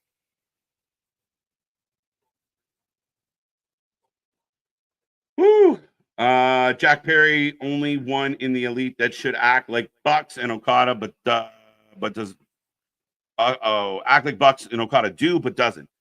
Yeah, I mean, again, I think Jack Perry had some level of heat with the new attitude, with the scapegoat vibe. I think what you needed to do was really give him good baby faces, like angle him. Jack Perry Hook, Jack Perry fucking Daniel Garcia, maybe Jack Perry, Wheeler Yuta, even. But you give him good baby faces to eat up and cheat to win and continue. Jack Perry could be AEW's Dominic Mysterio. But the difference between Jack Perry and Dom Mysterio is storytelling. There is no story for Jack Perry. Right? Is any like, again, I like Shibata. I think Shibata's funny. I like the phone gimmick with Shibata. But him just being like, I want to fight you, doesn't really help Jack Perry. And it's hard to sell me on Jack Perry being a tough guy. It's hard to sell me on Jack Perry being a badass. If Jack Perry was a chicken shit heel that fucked with everyone and found loopholes in everything, he could have heat. He could be the dom of this company. But you need a good booking. As we got Danielson cutting a promo in the back, and he cursed, and the fans cheered. Dunn is tall. Perry is short. Dom is tall. Dom Mysterio's dad is cooler. He's still alive. That helps. I said it. Whew. You don't got to go to Japan if Triple H.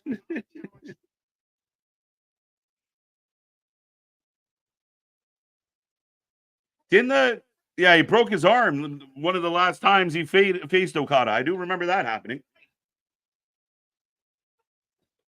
Bye-bye Rampage starting in January. I hope so. Bad Blood, let's go. Babyface Jay White, let's go. I'm with that. I'm with you, Misfit. That's part of the show so far. We got to be honest, guys. Like we got 15 minutes left in this show, and there's not a whole lot of substance. What was the really cool stuff that happened tonight? As here comes the doctor. Holy shit. Wait a minute. Oh, sorry, I lied. We got 45 minutes to go because the doctor's coming. Oh, that's right. They brought her back because they're in Pittsburgh. Pittsburgh? Yay. Babyface Jay White. Jay White versus Hangman Page is going to be on fire. I'm with you. I like it. I do. Jay White came back, I guess. No Samoa Joe. Samoa Joe's busy. I love Danielson. I too love Danielson. I feel like Danielson has been boring in the ring and out of the ring for a long time, though. Just my opinion. I know that's an unpopular opinion, but the last while, Danielson's been kind of boring for me. Splitsburg! That's where I'm from. I hear that she might go heel. Who? Haven't loved the two challengers for Bryan Danielson since winning the belt. That Nigel feud was rushed, and the match was pitiful. We got an extra 30 minutes tonight. That's the rumor. Pittsburgh, DMD. All right, folks. I feel literally we've only had 3 matches, right? Have we had 2 or 3 matches? That's fucking bad. What matches have we had tonight? We had Hangman Juice. This feels like a fucking old WWE show. The Doctor versus the Professor. Good one, Tony. All right, folks, get your votes in. Who you taking? DMD. Nick should be right back for Halloween. That's jokes. I like it. Jay White hasn't been a proper babyface since November 2017. I don't disagree with that. I just think Jay White has an opportunity to get over. And I think Jay White, again, is an example of you want to bring a guy in, make him a big deal, and give him a really good angle. And then he feels like a star. If he's just out there cutting promos that don't really mean anything, then it doesn't get anywhere. I love Jay White. I like Jay White coming back. And the fact that he saved Juice from Hangman works. The fact that he laid out Hangman works. Hangman, Jay should give us a good match. 2 matches in the first. Okay, there you go. So we're on match number 3. Wait, isn't this the one where fans say like this is all about the wrestling, and this is where WWE's the show that doesn't give us any wrestling matches? 97% in DMD. Yeah, 97% DMD. Holy shit. Got to get my stopwatch out for total wrestling time. Yeah, that'd be a good question. Off and running. This is going to be a very interesting match because if Britt isn't up to snuff, she'll get exposed real quick. Who told Britt the Long Boys was the movie? They need to be fired. Okay, nice transition. DMD. Like that stream, goddammit. Deeb and Storm, 2 best women wrestlers in AEW. Yeah, I like that. I'm a big fan of Deeb. Deeb needs to be a pure heel. Mariah May at ringside. Odd. Isn't she in a Mariah May got confronted by Willow. She has an issue with Mina that's unresolved. And she's out here watching these 2. Good. This match will either be good or really boring. We'll find out. New shocking debut tonight. Let's find out. DMD. I love Britt, but I hate Schittsburg. JW next week. Okay. I can see KJ as Kevin Owens for Halloween. Doesn't take much, would it? Right? I went as Nick last year. What am I going to do this year? That's a good question. All right, folks. Let's see what the chat had to say on this one. So 93% still with Britt. I'll close that up. May has a big nose. I like Mariah May. Leave her alone. They still don't want to mention her all-in match. Yeah, it's weird. Because it sucked. Britt, DMD for the win. I like Pittsburgh. Oh, God, no. Please don't put Britt back in the title picture. I'm just confused because I feel like there's unresolved issues, right? Like Willow came out last week, but I still wanted some type of something with her and Mina. And they're like, I don't think I could get my skin that leathery in time. And again, I feel like it's sacrilege. My body would just fucking go into combustion. Let's go DMV. People whining about women's match last night, and I'm like, calm down to those folks. Again, you think of the match we watched last night, the pace, the transitions, how much the crowd was into it. This isn't the same, guys. And that's NXT. We're not even talking about the main roster. We're not talking about the main roster at all. I would argue that right out of the gate, Julia and Roxanne had way more energy. They did things at a better, cleaner, faster. So far, NXT was better, miles better. That's the problem. I'm a Deeb to get the win. I'd like Deeb to get the win, but she's not going to. Just have Nick's shirt on your chest. I almost misread that, Boston. Jesus Christ. Excuse my language. Sorry, sir. To invert your pecs, and you put on a yellow blazer with a wig. No. If we ever get Athena out of Ring of Honor, I could see her versus Mercedes. Could be a big match. I like Athena. I think Athena's done well. Again, another lady that's developed personality and has her own, like, She knows who she is now. She had to do something. I could legitimately see Athena making her way back to the WWE. Britt versus May at Wrestle Dream sounds so rushed. There's no angle there. There's no build there. There's no setup. There's no anything. KJ start with a gallon of vodka a day and become Jericho. Yeah, that's it. Fuck. The different. I mean, I can't do it. I like to put people over. Jericho. I mean, we all know Jericho. What are you watching AEW on? TV. In Canada, it's on TSN. Sling TV is acting up on my recording, so I had to just start watching live after the Ricochet match. What did I miss? Nothing. A shitty Learning Tree segment. A shitty. I mean, you missed Juice against Hangman. Decent match. Pretty good match. Jay White came back. That was good. Yeah, that's about it. Bring back right to censor. Even can we just censor big chunks of the show? There's no way DMD loses their hometown. Yeah, it's not happening. If you really want to scare people, dress like no, I can't do it. I personally will melt if I dress like Jericho. And any costume I come up with has to somehow incorporate this. Dynamic in Y2J. May versus Deeb. We'll beat Rushed if it happens. The Wrestle Dream. Anything will, because there's no angle to it, right? Why is Athena on Dynamite? She's not. She's not on Dynamite. She's never on Dynamite. What's up? What's up, Clay? I'm ready for Bad Blood this weekend. People are already talking about the shows that are on later. We are in picture, by the way. Yeah, I don't have Nick do the other thing to your chat. Ew, stop it. But yeah, we're rolling through right now. Deeb's got Britt in a Boston Crab, as I am in picture at the moment.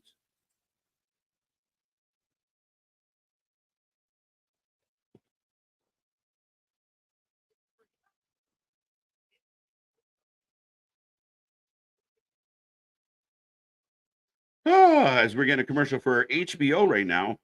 I went as Sting one year for Halloween. That was the last time. That is, I want to see pictures, Anthony. That I could do. Oh, wait. That I could do. That's funny. Athena versus Tony Storm. I'm in. KJ DirecTV bought Dish for $1, and I'm like, geez, my girlfriend and I could have. Doesn't surprise me. What's up, John? How you doing? I can see Nick dressed as Meltzer. Oh my god. Thank you so much, Kevin. Thank you so much. Take your shirt off and walk around as Wish Brick. He's got me beat in that department. I don't know if I can pull it off. There's a little bit insulting in there, a little bit. What's wrong with Britt? She hasn't been the same since she came back. Wrestling is something you have to do consistently. If she does it once every 6 months, she looks rusty. She looks out of sync. The timing's not there. She, again, is a big part of what they do. And again, if she's more of a full-time dentist than a full-time wrestler, it's going to affect her. Plus, I think, look, the crowd's dead quiet. Hometown hero. Oh, okay. Maybe. No, maybe. No, maybe. No. Dead. Think back to the women's matches we saw last night. If you could dress up as Drew or Punk, which one would you dress up as? I got to go as a Scottish Warrior. I mean, I got the sword on my arm. Nick is Vince and Kitten. I can't pull off Bruce. Again, he's too baby-faced. Like literally baby-faced. Not a good guy. I know he can't, but I understand why she's not there. You should dress up as Elvis from Sons. That, I mean, not too far off. I'm always Opie. There you go. War Raiders. That makes sense. I wonder if I get Nick to be the other one.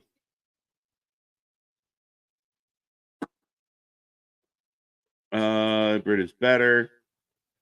KJ, how about Baker for the win? I'm good. Yeah, I mean, we'll see what happens with Britt here. Most of us are talking about Halloween costumes more than the match, so that sums that up pretty quick. Dip butt kiss. If you dress as an AEW wrestler, Meltzer will give it 8 stars. I got to do at least 2 topes, though. Clothesline by Deeb. This match is slow and boring. What if Taz is bring back Team Taz, except for Ricky? But why? Against the Kingdom? I don't know. I don't know, Damien. That's a tough one. Would Britt be willing to give up her practice? Would Britt be willing to be a full-time wrestler? Would Britt, again, she's on the sweetheart deal like so many others, where she basically wrestles when she wants, seemingly. So, yeah. Yeah, it really is. When are we doing the Chicken Wing Challenge with the wrestling trivia? That is coming October 17th. 2 weeks from tomorrow. KJ would pull off a great rower, Eric. Yeah. Viking makes sense. Viking makes sense. Also something that's tattooed on my arm. KJ, that's almost tempting. Very light DMD chant by about 17 fans.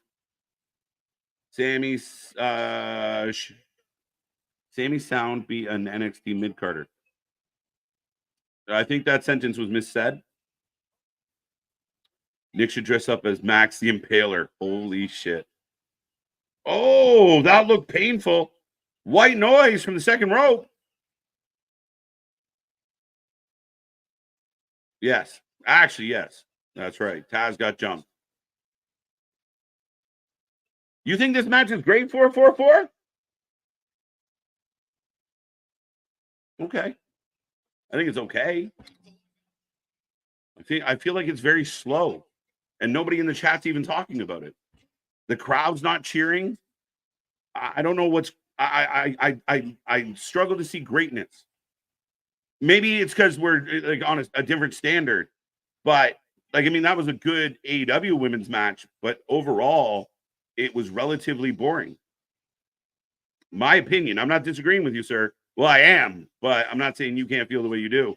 I just don't. If that's a great match, Julia and Roxanne last night, what was a 10-star burner like that. I mean, like, let's be real.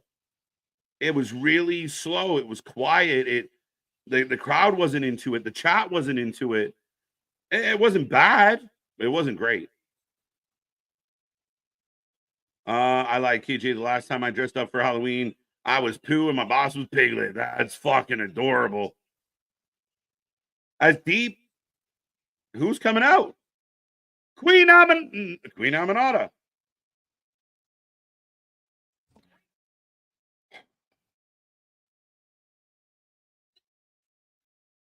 I might. How I feel about this match is Halloween costumes. And that's what some of these people feel like, is that they're just in costumes, that they're not really wrestlers. They're just in costumes, pretending to be wrestlers. And somehow DMD and Queen Aminata are friends now, guys. People got mad that I said NXT theme was better than the SmackDown theme. I don't know why people get mad at shit like that. That's silly to get mad at it. I thought the NXT theme was better than SmackDown's theme. I agree with you. I'll take two Chainz and Lil Wayne over what they did on SmackDown. And I didn't hate SmackDown. I liked NXT a little better. The crowd does not give a fuck about Britt. And if there was ever a place, remember it was Britsburg? Now it's fucking who caresburg. Why is Serena subjecting herself to this punishment? I don't fucking know. As we are going back to January of 2024, where Hook and Samoa Joe fought. Would you consider left-handed people superior to others? Yes. Geniuses. I'm just playing right-handies. Y'all should dress as 3 count and do their dance. There you go. There you go. I'll take that. So Taz has already been flown back to New York City. Tony's private jet clicked. Who's he mad at? Oh, Hook almost cursed.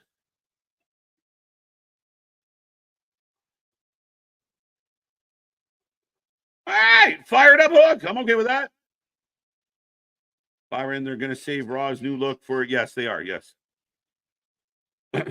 New look, new intro, all that shit will come in on Netflix. Is that the first time? Is this a first time meeting here? Best spot so far as we're back with Christian Cage. Deeb should take out Queen. Apparently not. She ran away. KJ and Nick and Anthony should be dressed like CB4 for Halloween. That's jokes and no. So fucking random stuff happens in AEW. It just takes me out of the show. That's where we're at, folks. You heard all the good stuff I said to start tonight in my intro. It's a celebration. 5 years. Congratulations. New rights deal. Congratulations. Great job. Big matches tonight. Stack card. I didn't log on tonight and go, tonight's going to be shit, folks. It's going to be terrible. No, I was pumped. And right about the end of the first match, I haven't got it back. Jay White pop. Yeah, I got a feel. I got you on this one, Boston. I think a couple people said that in the chat, but it'd be so weird. Why you just beat up Papa Bear for no reason? Unless Taz was going to fight Hook. Bill and Ted, Wayne and Garth.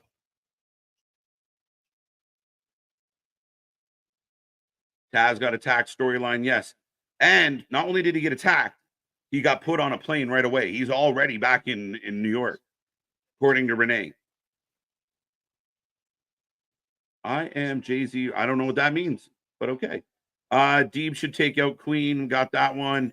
All right, ladies and gentlemen, we are another commercial break. I will take a second to remind everybody that you can go get yourself your Wrestling for Life merch.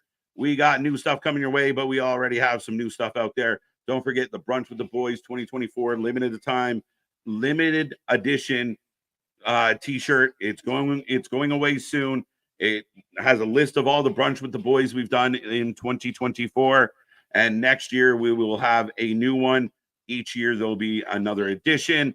Hats, bucket hats, sweaters, tank tops, crop tops, drop tops, and anything else you want, all with the logo or our funny little sayings on it, including our podcast mark shirt, fuck Dave Meltzer, and so much more. So go get yours today. What else have we got left in this one? I guess the main event. But yes, there's been a lull to this show. 5-year anniversary. You're supposed to go all out. And then this feels like any other Dynamite. I will say this out loud, and people get mad when I keep reminding everybody. There's been less than 10 really good AEW Dynamites in 2024. Less than 10 really good Dynamites in 2024. Period. Gotta love the IWC, man. Is AEW Collision not live every Saturday anymore? It's live once in a while. It's 9 times out of 10, it's taped after Dynamite, which sucks. Hawk and Animal would be dope. I think it was Undisputed Kingdom, Error, Tack Test, and then I think I'm Cole. John, this is all over the place. Soon rather than come back. Yeah, but having Adam Cole feud with Hook, I don't know, man. I struggle with that one. It's live this weekend. Ooh. Up against Bad Blood. That's adorable. Remember, yeah, good point. Dynamite has not been great tonight. It has not been great. Unfortunately, Jay and Silent Bob would definitely work, except neither one of us can really pull off Jay. We don't shut up. So that works for Jay. So I don't know who's going to play Bob, but yeah, I think we both look like Bobs and not Jays. Better than looking, yeah. Maybe I'm wrong. The Grand Slam Collision has been 10 times better than this. And Grand Slam Collision, yeah, it was a little better. I'll give you that. Lacked a lot. And you got a point. We are just over a week away from Wrestle Dream. And again, we've got 3 matches, not a lot of build. The main event, I mean, Moxley, Danielson has history. But outside of that, what is going to be on this card? And over the next 9 days, are you just going to throw 14, 13, 12 matches together? Is anyone jazzed for Wrestle Dream? As we are getting a replay from 2021 when Danielson took on Kenny Omega. Are you interested in watching the House of Glory this Friday? KJ Joe Hendry will be in the main event. He will make it to the show.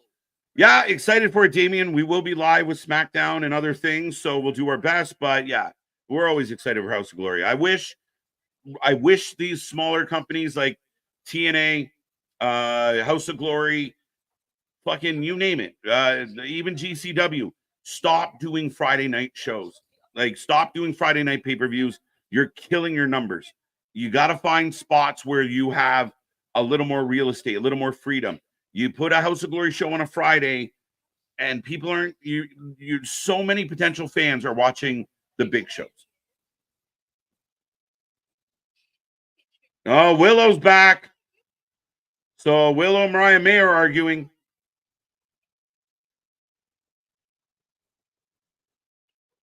Oh, now here we go. Pull apart. He's probably gonna, Cole Hook. I don't like it. I don't like it at all. I think Hook beat up his dad. I think Hook did it. Ronan, he dresses a Hollywood Hogan since he likes to use creative control and says it doesn't work for me, brother. Fact.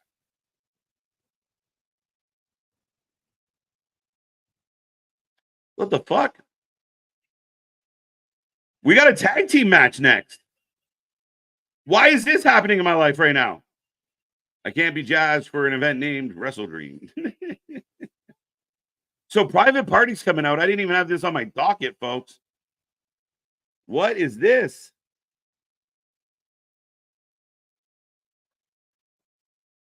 Yeah, you remember when Private Party went over the Bucks and then never did anything ever again? Who is Private Party fighting tonight? I had not seen this advertised. I had not heard it talked about. What's up, Vance? How you doing? How you doing? Thursday would make sense. Yeah, it's the same thing with TNA. Instead of TNA doing Friday pay-per-views, they should drop one of their weekly shows and make that. Oh, were they going the Iron Savages? Why is this match happening?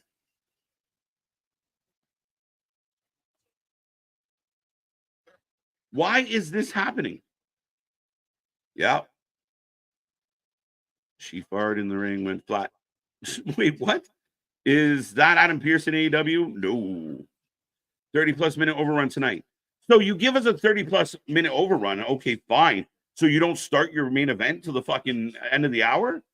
Why would you not start your main event in here and have it bleed into the overrun? Wow, Quinn just came down fucking hard. And Bibbins is watching Private Party? Oh, fuck. Bunch of nobodies. Maybe the BBs. No, I almost read that wrong. Who cares about this match? Again, start your main event and have it bleed into the overrun. Don't start your main event at the end of the hour. Is one of Private Party hurt? No, he came back recently and yeah. And it's squashed. Have you seen the size of the Iron Savages? And they get squashed. They get squashed.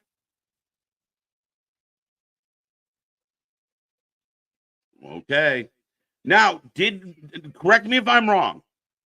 2 weeks ago, John Moxley came out, kicked the shit out of Private Party, and broke dude's hand. It's still bandaged. Apparently, he's okay. He's got a mic. Oh, now he's got a mic. We need a promo from this motherfucker. I'm trying to understand why this show has an overrun. TBS hands overruns. I don't get it. My bad, KJ. Yeah, thanks. Too quick. Stokely. Yeah, Bibbins. Private Party for the win. Yeah, clearly. Anthony, they didn't have any episodes of Big Bang Theory to take over.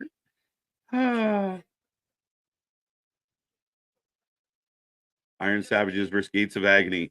It ended in like DQ, like double DQ, double count out, because those teams aren't allowed to win in AEW. What was the point? Yeah, just start your main event. have long entrances, start the main event. We got no time. Like, start the main event, let it bleed into your overrun. Again, the crowd doesn't react to any of this. Okay, AEW fans out there that come at this, why are the fans in the building who paid the money sitting on their fucking ass? Yes, and they get beat by everybody. As the Private Party's calling out the Bucks. 5 years later, and this is a perfect example. 5 years later, we're right back where we were 5 years ago.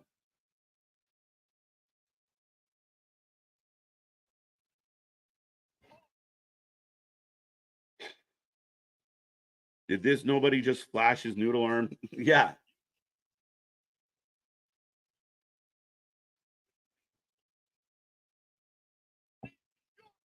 It's funny. They said this that the Bucks and Jericho must have the same writer. The Bucks and Jericho are constantly doing the same shit.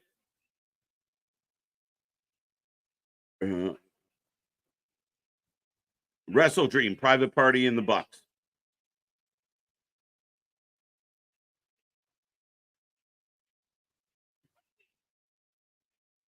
Hold up. Please get Young Bucks off my TV.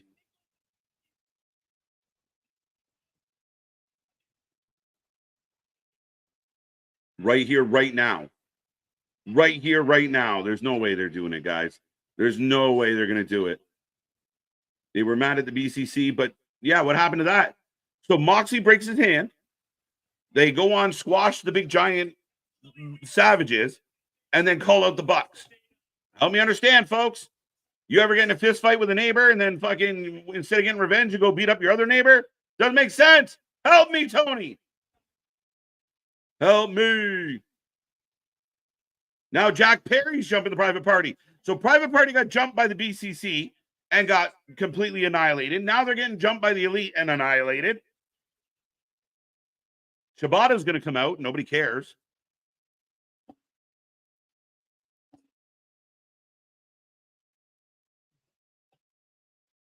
Yeah, here comes Shibata. Shibubi.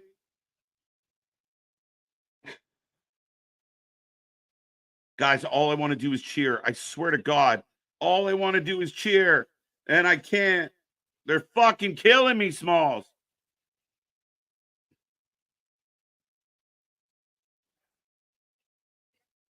Tony Atlas remembers too. What?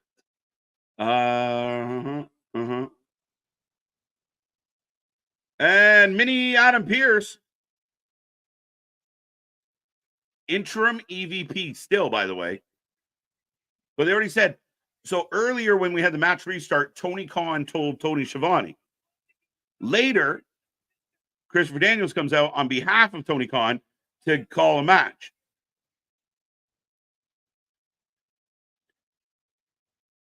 See the inconsistencies? Again, some people, oh, you're just being picky. Stop picking on the show. Just enjoy the wrestling. Fuck you. Make it make sense. Make it make sense. They botched Gin and Juice or Zachary Wentz completely missing the table on NXT. Yeah, those happen. I don't know the Gin and Juice spot that was botched, but Zachary Wentz missed. He clipped the table, and it happened. So what's your point, Joe? Hold up. That show's still a 9 in my books. Why did this need to be a squash match to get this? Have the angle without the match. Who's booking this? I don't get it. Nobody cares about the Young Bucks. Lazy booking. Wait, we're getting the main event, Anthony. You don't go anywhere. You got to stay here. This show is giving me a headache. This show is fucking bad. And again, I don't care. This is not the sweet honey iced tea. We're going back to earlier this year. RVD Puff in AEW. MVP. Limited dates, really. This is a really bad segment. Low energy, no charisma, kind of night. Again, the difference for me, guys, is always going to be, what is the audience in the building doing when all this is happening? And the audience in the building told me They did not give a fuck. Oh, Nana interrupting MVP.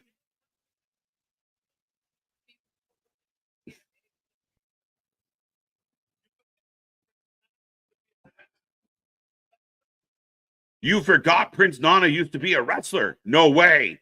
No way.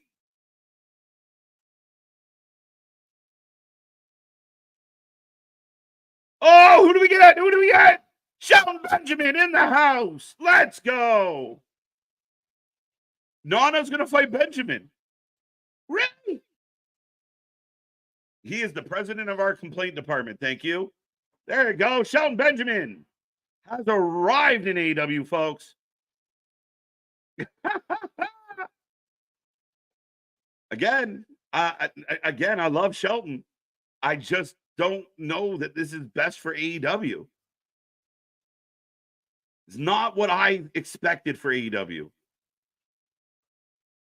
No, we just had all that bullshit with the Bucks and the private party, and you wouldn't make a big deal about MVP and Shelton Benjamin, two of the biggest names in your entire company now. You wouldn't send them out to the ring to do something just to have a promo? No, they get a backstage with Renee and Nana. Am I wrong? Am I wrong? Am I wrong? Like, honestly, I know people think I'm mad. I am, but I'm not wrong. Help me understand why the fuck Private Party got an in-ring promo and MVP and Shelton wouldn't. Why wouldn't MVP come out to the ring? Maybe Nana comes out to interrupt him. And then MVP says, well, take your issues up with that guy. You hit the music, out comes Shelton Benjamin. You're like, holy fucking shit. Bobby's next. Bobby's next, I believe. I still stand on the idea that Bobby Lashley, MVP, Shelton Benjamin are the antithesis of what AEW was and is not the best decision for this company. You're bringing in 50-year-old men. You're not developing any of your own talent.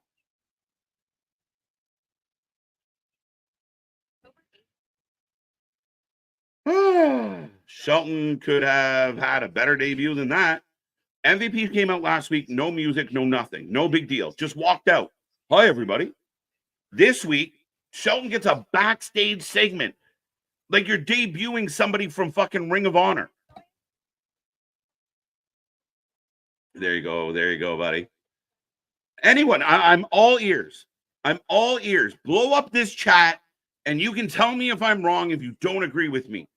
But is Shelton Benjamin, MVP, Bobby Lashley, and bringing in all these guys in their 50s, Adam Copeland, Chris Jericho, Christian Cage, is this not everything that AEW was supposed to stand up against?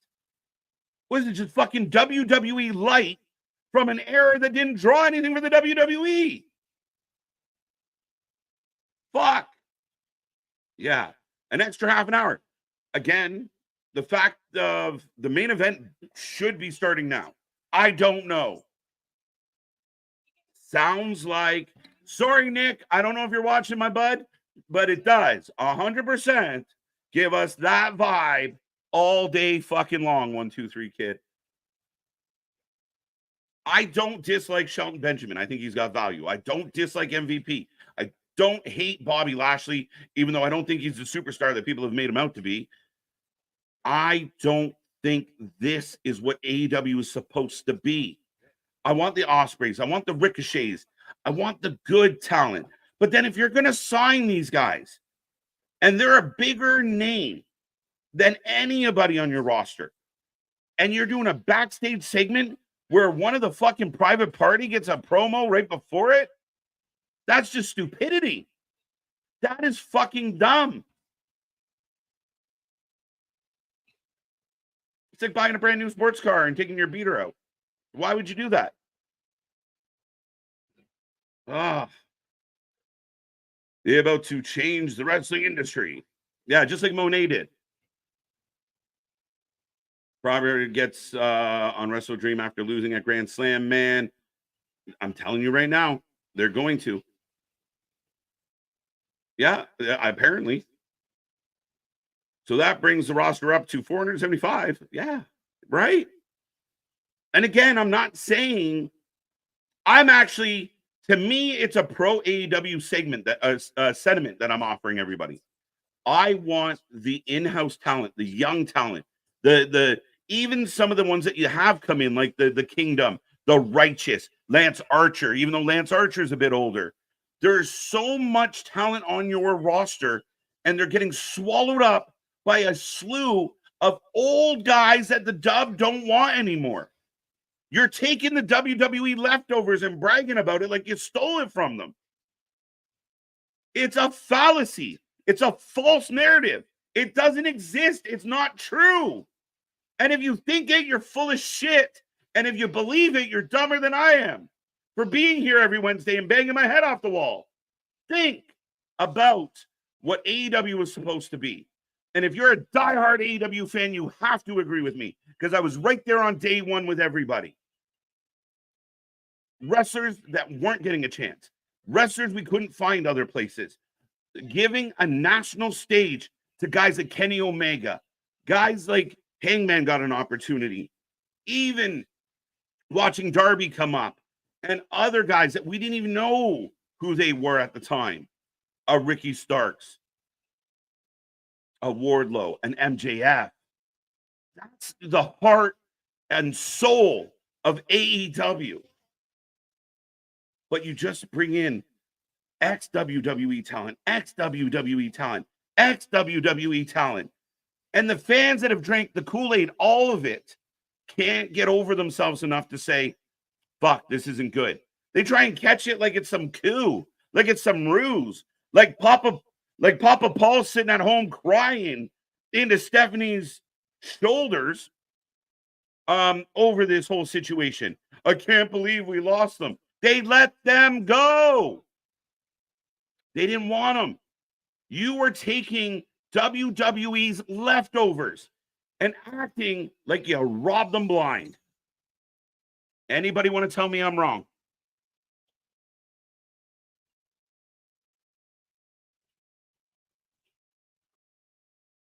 Who wins? All right.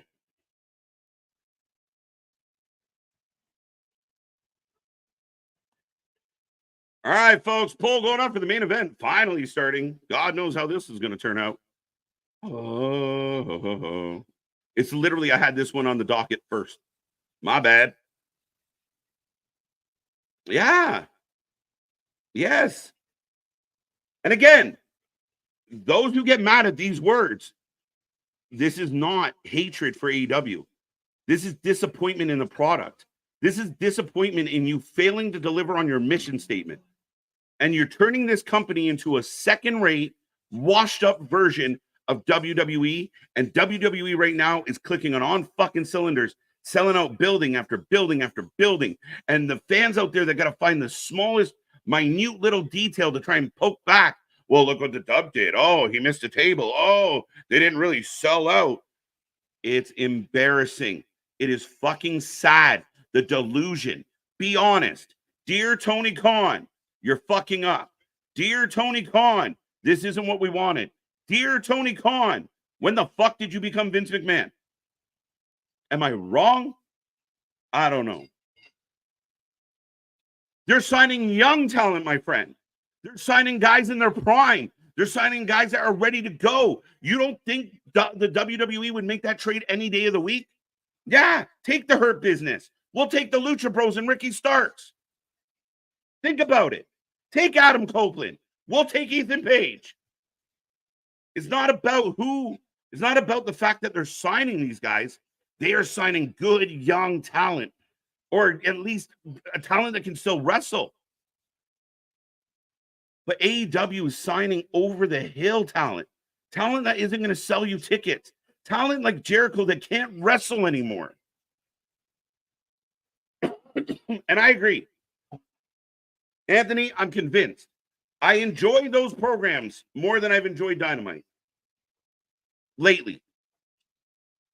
But again, tell me when I'm wrong. WWE would make those trades 100% of the time. And you tell me you wouldn't. have the Hurt Business, have Adam Copeland, have Christian Cage, have the Hardy Boys, have everyone else that we don't want anymore, or that we are only willing to give a fucking Legends contract to. Have them all. And we're going to pick off Jade Cargill.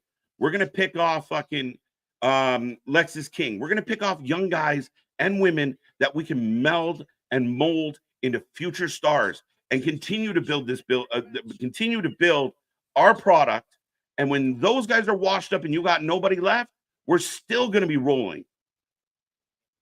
Tell me if I'm wrong.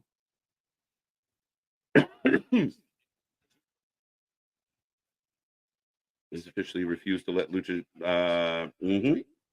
He has every right to do so. I don't criticize Tony for exercising his option there, but it is again, Tony is more like Vincent McMahon than Triple H is. Period.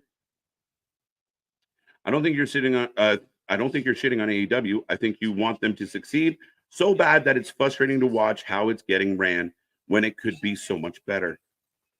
I think that the three guys that run this channel or make this channel possible, if given 6 months and carte blanche and a blindfold, could give everyone out there a better Dynamite than what we're getting tonight.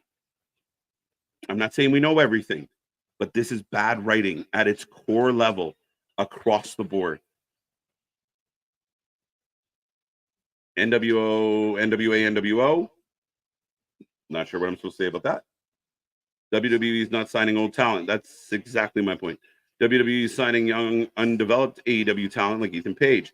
And they're going to get Malachi Black. They're going to get Malachi Black back. There we go. They're probably at some point going to get Buddy back. I hope they get Brody King one day.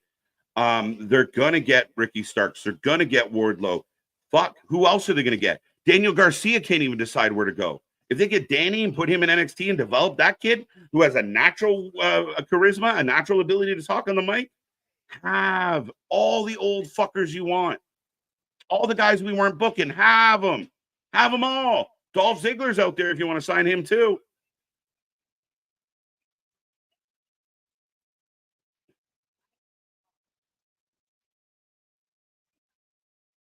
Bum, bum, bum, bum, bum, bum, bum, bum. Ethan Page left AEW because he wanted the coaching and atmosphere of WWE. Same thing, Jade. Jade actually worked Tony to give her more money twice and still went to the dub because of the opportunity, because of the coaching, because of the platform. And I'm sorry, maybe I'm different. I would take a pay cut to perform in front of the buildings that WWE is performing in right now. I'd 100% take that pay cut. If I can go out to 12,000 people every Friday or every Monday, I'd take that pay cut to be on that platform. I'd take a pay cut to join TKO. Right? It's got to be deflating to the wrestling fan or to the wrestlers. Imagine you're a WWE guy like Ricochet. Used to have 10,000 people screaming your name. And by the way, Ricochet is the one exception to everything I just said about the older guys. Yeah, black back. I got it somewhere. Black to black. Ricochet is the one guy, and I understood completely why Ricochet made that choice, and I think he made the right choice. I just disappointed with his booking. Nope. And it took WWE 2 seconds.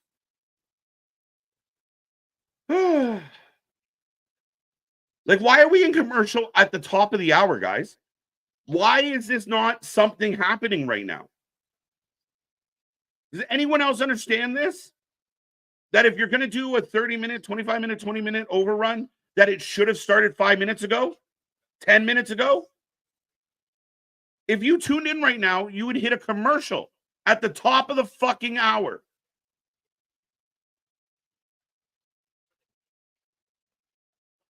I remember when TBS had great programming. Now they have AEW. Yeah, I guess when all else fails, I definitely take a pay cut to perform in front of those big houses. That's the whole point of being a wrestler. 100%. 150%. I'm surprised AEW hasn't picked up Grimes or Dijak. I'm a little surprised they didn't get their hands on Dijak. Grimes, I don't know what's up with Grimes. I know he went over to MLW, but I do think there's some people that kind of don't want to commit to somewhere because they're trying to figure things out. Ooh, I have more people talking about Bad Blood at work, and I have people talking about Cody and Roman, Tag Team, and Liv and Dom. My coworkers don't talk about AEW anymore. Listen, when I started watching this, I got a brother that was a diehard AEW fan. AEW could do no wrong. He doesn't even watch it. He doesn't watch it at all.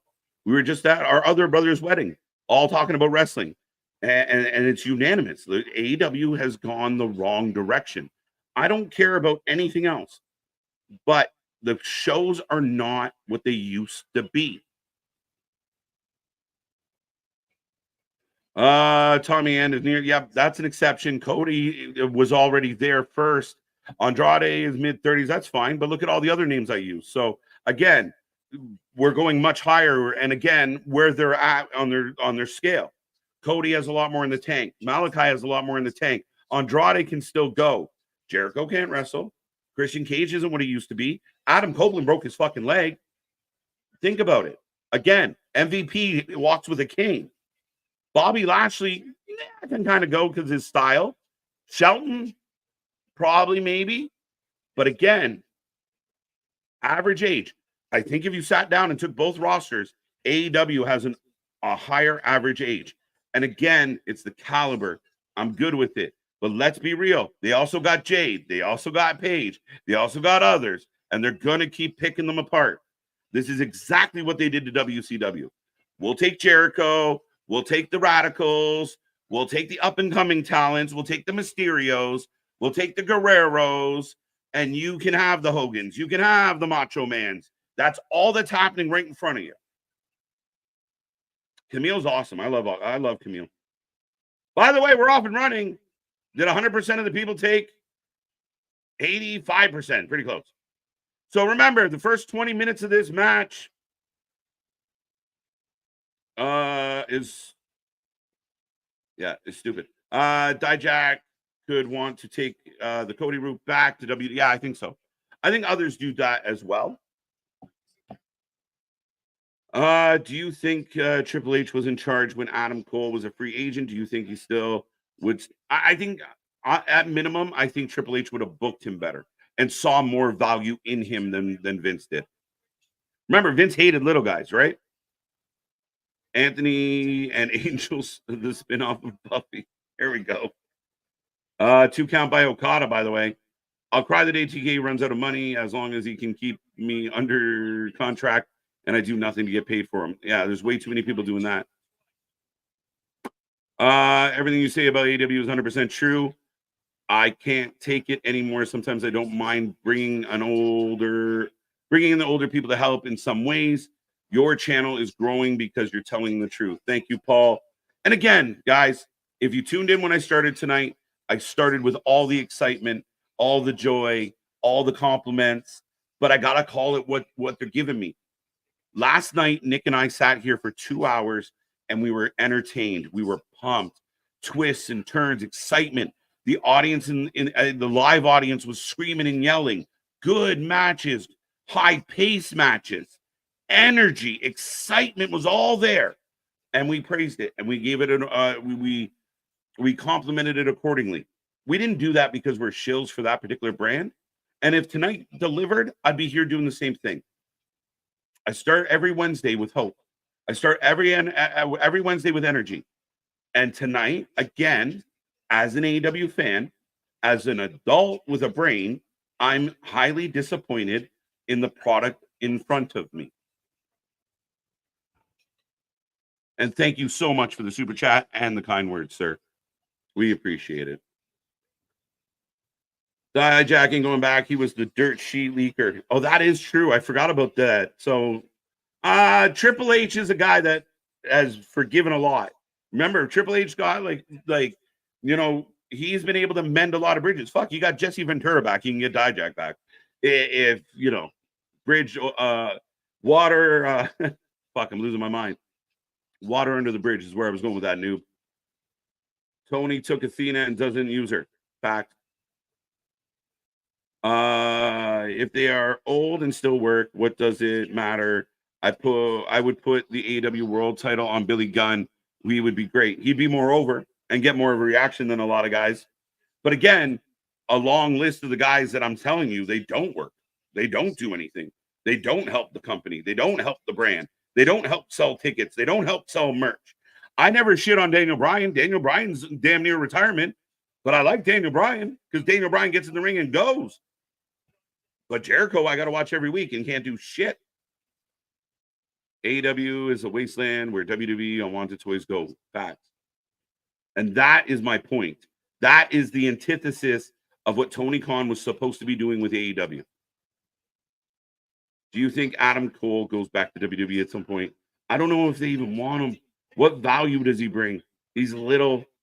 I don't know. Sting approved the age. It's just a number if you can. But Sting couldn't really go. That's fucking insane. That's absurd. He goes better than Jericho. But remember when Sting tried to do a table spot and ate the table because he couldn't jump far enough? Sting had a lot of tornado matches, no DQ matches. Sting wasn't actually, that's why Sting never had a singles match.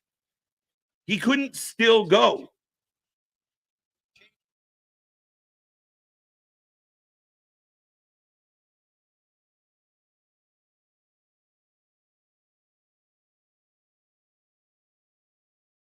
Woo! Can you all hear me? Okay, that is hilarious. The power is shutting me down, folks. Holy shit.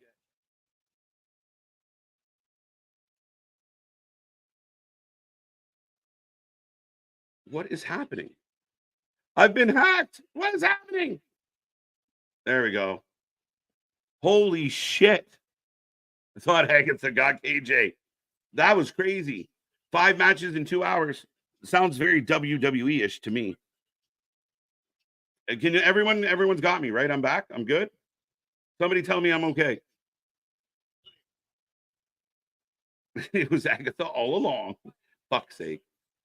We're rolling along. Again, anybody like sitting on the edge of their seat for this? Am I good? That was fucking crazy. Thank you, MDB. Fuck. Thank you. Thank you.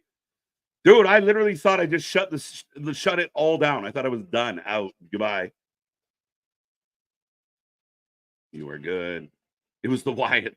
That's TK and company. Fucking Don Stevens shutting me down. Enough of his shit. He's pointing out too many stuff. Shouldn't Moxley be pissed that Okada got this match? If I was Darby, I'd be fucking showing up and kicking everybody in the head.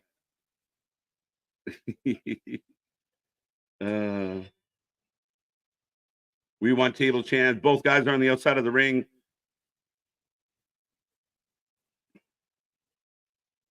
Thank you. Thank you, Carlos. Woo! I thought I fucked up. In the middle of a heater. Middle of the main event. I thought I was done. I would put Adam Cole in the IC Championship division. Yeah, it's hard though. I mean, again, I like Cole, but I've kind of lost my love for Cole in a lot of ways. It was me all along. All right, folks, we're still rolling through this main event.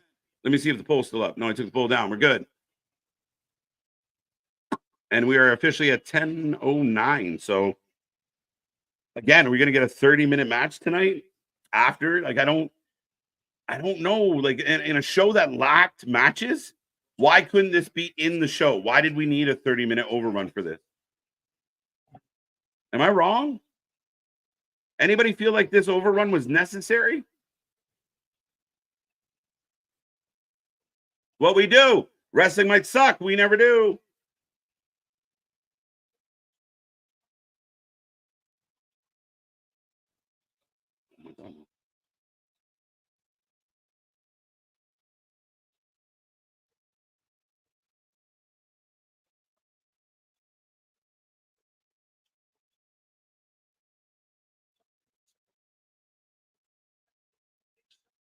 I think Bobby Lashley answers Darby's open challenge. That'd be fucking dumb.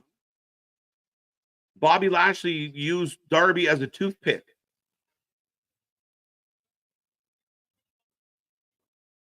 Like, what was the point of this fucking...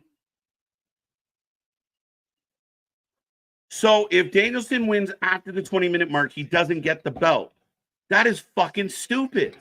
That's like I said earlier. If you had a UFC fight and you only could win the belt in the first 3 rounds, but if you won it in round 4 or 5, you don't get the belt.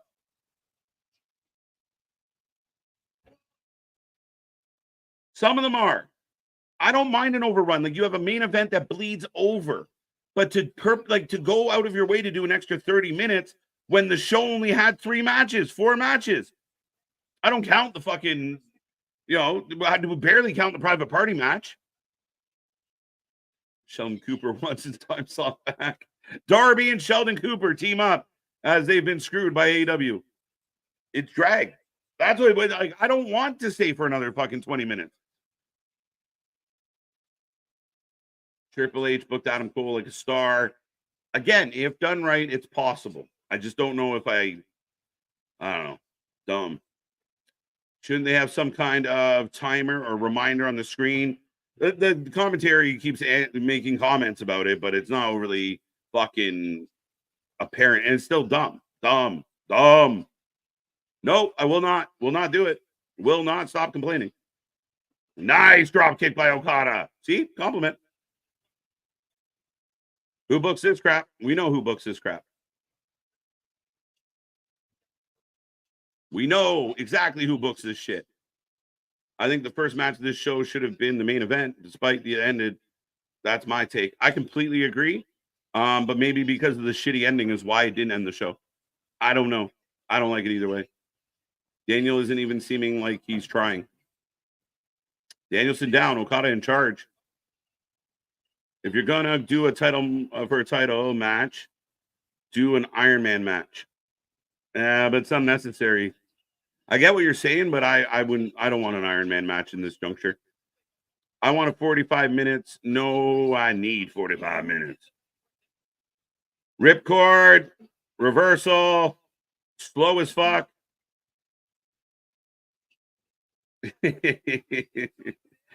Woo! So he doesn't drop the belt. You booked yourself into a predictable end. Yeah, Brian's going to win at the 22-minute mark. It's going to be fucked. Again, I'm going to say it. And if you guys think I'm fucked, you can tell me. But imagine going 3 rounds for the title in a UFC fight. And if you win in round 4 or 5, you don't get the belt. Doesn't make any fucking sense. 19 minutes have gone by. Iron Man matches are boring. No, there's been some classics, if done right, but you shouldn't do them very often. Once every 5 years.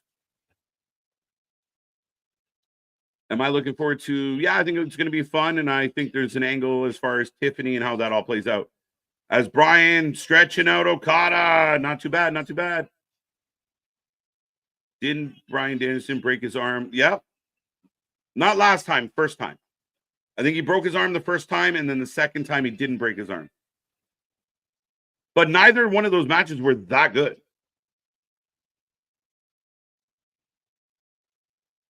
Do you think Ricky Starks will become NXT champion? I think the sky's the limits for Ricky Starks. I think Ricky Starks has it. They just have to utilize it.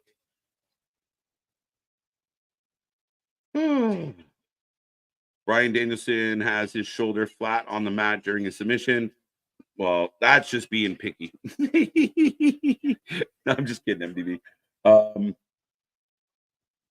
I mean, out of everything we've seen tonight, that's the least of our problems. Ricky Starks will, yeah, I mean, again, I think he's got it. Okay, so the 20-minute mark has come and gone. So the only belt on the line is Danielson's now. Because the Continental title has a 20-minute limit. The dumbest fucking shit I've ever seen. Somebody justify it. I want to see the justification of this one. 20 minutes or like this didn't have to happen. You could have had this in the 2 hours. The show wasn't good enough. If this was in the 2 hours, it would have been a better 2-hour show. Now it's just a bad 2.5-hour show. Wrestle Kingdom match. Yeah, I'm with you, Misfits, on that one. Okada survives. Ridiculous. The title for title, but only for the first 20 minutes. Yes. So right now, if Danielson beats Okada, he doesn't win the belt that was on the line 2 minutes ago. But I'm in picture in the overrun. I love this company. I love this fucking company. Somebody please. Carlos, I've been asking all night. I'm hating with a passion. This might be one of their worst matches. Feels mailed in.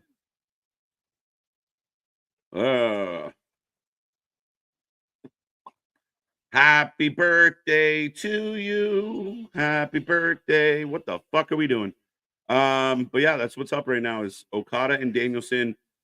For no reason are we 16 minutes past the hour. If you would have, guys, it's killing me. It's fucking killing me. On the chair's tombstone. This match is upside down. I'm convinced Boston put the stipulation in this match. The stipulation deadass feels like some shit me and my cousin would cook up playing with our action figures in 2001. Facts, man. Where none of it makes sense, but who gives a fuck? We're having fun. Wrestle Kingdom, Forbidden Door, this match, that's how I rank it. It's not even over yet, but yeah, I don't disagree. I thought the Wrestle Kingdom was the best of the two. I thought Forbidden Door fell real flat, and maybe that was partly due to the arm. And now this one. So, and again, this one just doesn't have any vibe to it. Like Danielson's in. Why isn't Danielson fighting Cesaro or Pac tonight? Would that make more sense going into Wrestle Dream against Moxley, who's running a faction with those fucking people in it? See, guys, I don't just bitch. I have solutions to your problems. Wouldn't that make more sense? Let him fight somebody in the group that just tried to kill him. Kill him.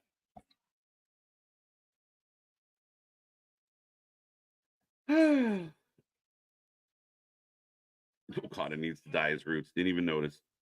I mean, it's not horrible. It's just boring. That's a Meltzer answer, Misfit, though. I don't like it, but I'll give it 4 stars because other people might. What? It's not bad. It's just fucking boring. Boring and bad in wrestling might as well be the same shit. This doesn't feel like an anniversary show. No. This doesn't feel like the fucking... How is it that, like, when you, like, your episode, like, 1, 2, 3, 4, 5 of your show is better than episode whatever the fuck we're on now? How is it 5 years later? 5 years later, the shows are worse. The fuck happened? My mom and my sister are blonde ladies, and I've been paying attention. If you love a blonde, you notice. That's funny. You can get me in trouble, MDB. TBS on the phone saying we cut in Dynamite by 30 minutes next week. I fucking hope so.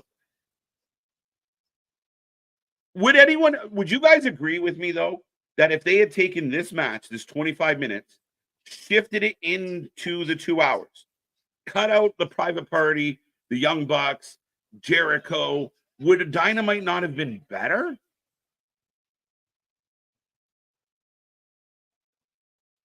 I don't know. I'm just talking to myself. Wake me up when the show is over. Julia just buried Cora J on Twitter. Good. Well, we got This Is Awesome chant. So I don't know what happened during the picture-in-picture, but there you go. Dynamite's 2-year anniversary show is much better than this abomination. Nope, still would have sucked. Thanks, AR1. No, I see. I'm trying to be positive, but again, real is real. I mean, maybe it wouldn't be. I still think you should have just let Ospreay and Ricochet have a banger as the main event. If you're going to do a 20-minute overrun, let it be Ospreay and Ricochet. No Angle, no Takeshita, just go. 30 minutes solid. Ospreay, you're going over. Go. That's all they had to do. I would have been thrilled.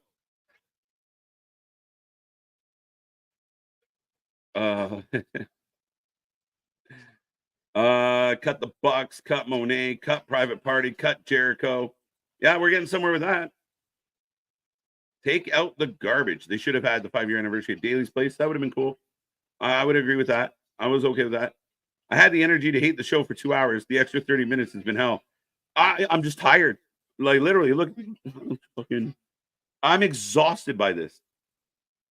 And again, I just don't see what other people see. I don't, guys. I don't see what the positives are about this programming right now. This is a test run for AEW. Goes 3 hours. TLD, please don't say that. Please. I might have a coronary live. Don't do that to me. Please. I just got rid of a 3-hour Raw. You're going to give me a 3-hour Dynamite? Don't do it. Don't. Good crowd. They've been good they've been good for the good stuff.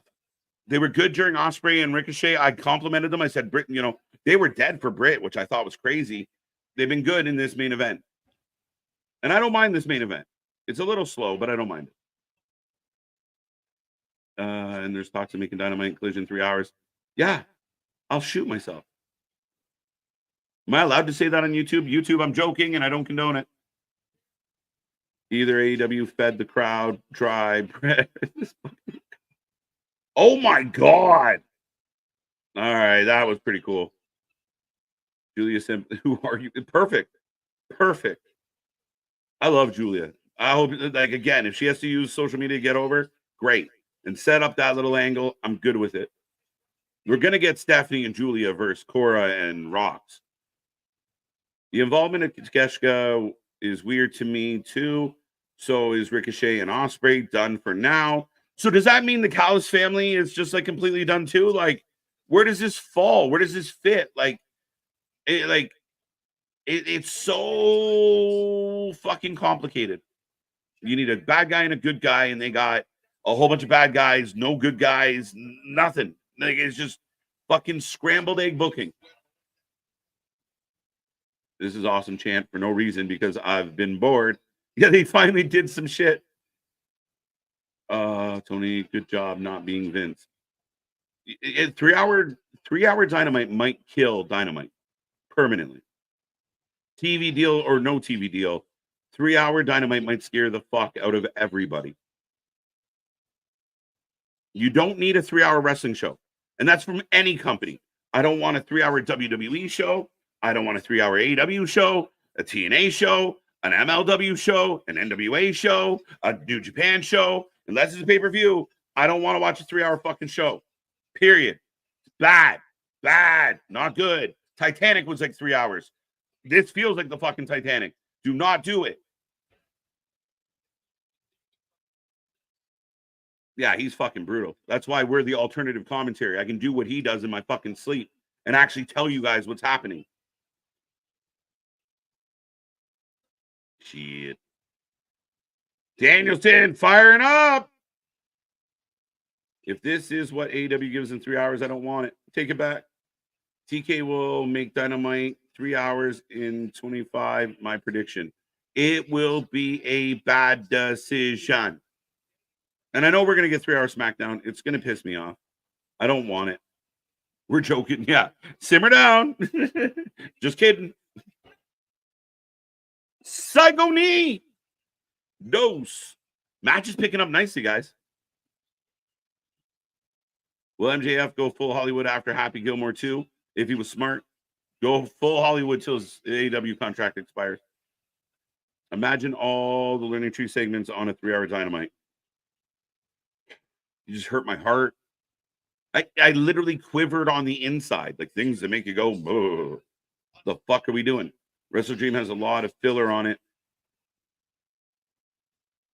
They have nothing but filler. Feels more like a wake than a celebration. One of the favorite comments of the night. That is excellent. It feels like a wake, not a celebration. Yeah. Feels like you threw a party that nobody came to. Or at. Still depressing either way. The threat of the 3rd hour of Dynamite is why fuck MDC money. You're really trying to mess with my algorithm. Amazing. Tonight's live has been absolutely hilarious. Thank you, sir. I don't know if that's a good thing or a bad thing, but it is what it is. Now the BCC shows up. This match should have been like Danielson Claudio. Anybody? Somebody? Yeah. There's Pac. So this match is going to go 30 minutes over hour to squash. Whoo. Whoo. No, we won't get Lashley this week. They're trickling. And a backslide. Thank God I stayed up for this shit. Fuck you, Tony Khan. The BCC, who tried to kill Danielson, distracts Okada, so Danielson gets a backside win. Thank God I stayed up late. If I wasn't with y'all, I'd be even more mad. The fuck is happening? I still can't believe Julia called Cora a nobody. I'm dead. It's beautiful. Beautiful. Julia getting over on Twitter more than anything I watched on this show tonight. And Okada hits a Rainmaker, because why the fuck not? Every night in my... Oh, MTV. Going Canadian on me. No. That'd be weird. Of course there's an afterbirth, because we can't just end the fucking show. Mox crew coming. Why wasn't the match against somebody in the Mox crew? Then all of this makes sense. The Elite don't have a beef with Bryan. They declared war on AEW, but they're beating up Danielson, and they don't give a fuck about the Elite, who apparently have taken over AEW. I'm going to puke in my mouth. I swear to God, I'm going to puke in my mouth. Okay, Danielson. No, I think Yuta's going to be the savior. Here comes Mox. Oh, somebody save me. The match has been good, at least. The main event wasn't bad. It's like the opening match. Pretty good match. Horrible fucking ending. Horrible angle. None of it makes sense. The right people aren't fighting each other.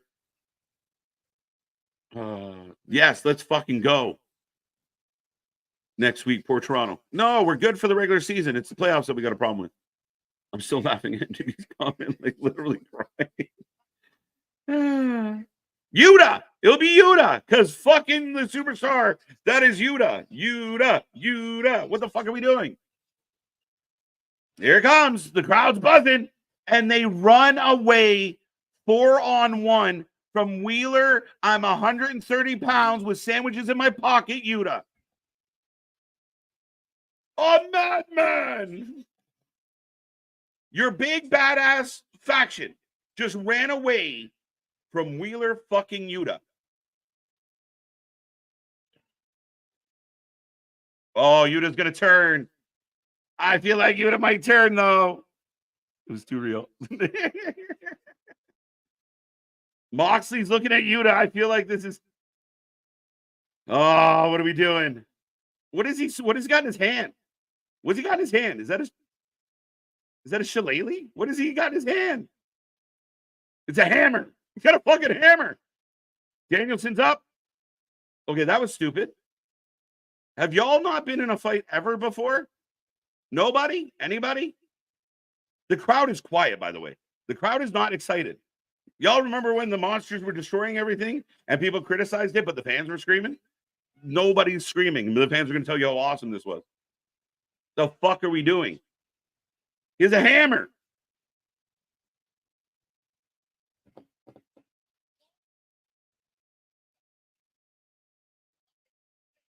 Somebody save me. Me from this show. I'm tired. I want to go home.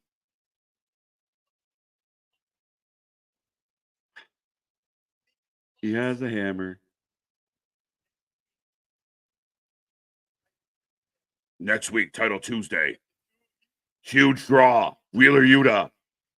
This all got dumb and it looked unorganized. It looked like bad community theater. Wait, what? So Title Tuesday, Yuta versus Claudio.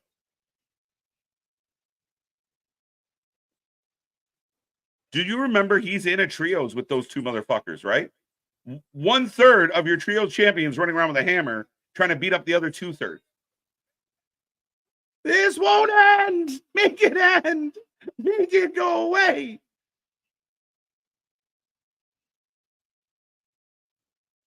Make it go away. Make it stop. All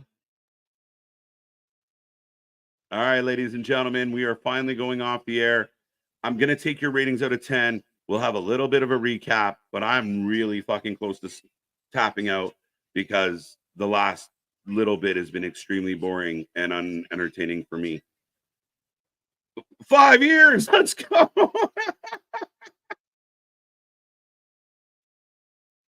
NXT destroys Dynamite Tuesday. Well, they destroyed Dynamite this week. That's not even the fair comparable. Night and day. And if anyone out there goes, Dynamite was better than NXT, then I don't know what to do with you. Let me know your address. I'll send you some coloring books for Christmas. Oh, look how much we've grown in 5 years. Wheeler, big boy now. Yeah. 4, 3, no clue, maybe 6. F those trios belts, I guess. It makes no sense. I feel so bad for KJ every Wednesday. Peace be with you, brother. Thank you. I like it. I mean, kind of. What do they get marks for tonight? Let's be real. As I see ratings rolling in out of 10, what do we give AEW Dynamite good marks for? What did they do good? Jay White return, point. The Osprey Ricochet match, the match itself, not bad. Point, maybe point. Main event, half a point. Ending of the main event, fucking garbage. Fucking horrible. All right, you know what? I'll give the main event 1 point, but I'm taking off a half a point for fucking Jericho being on my TV. What else happened tonight, guys? I'll give you a quick rating. I wanted to give this show a 9, but because of the match scheduling, going to give it an 8, but it deserves a 7.5. I don't know how you got above a 6. A -10.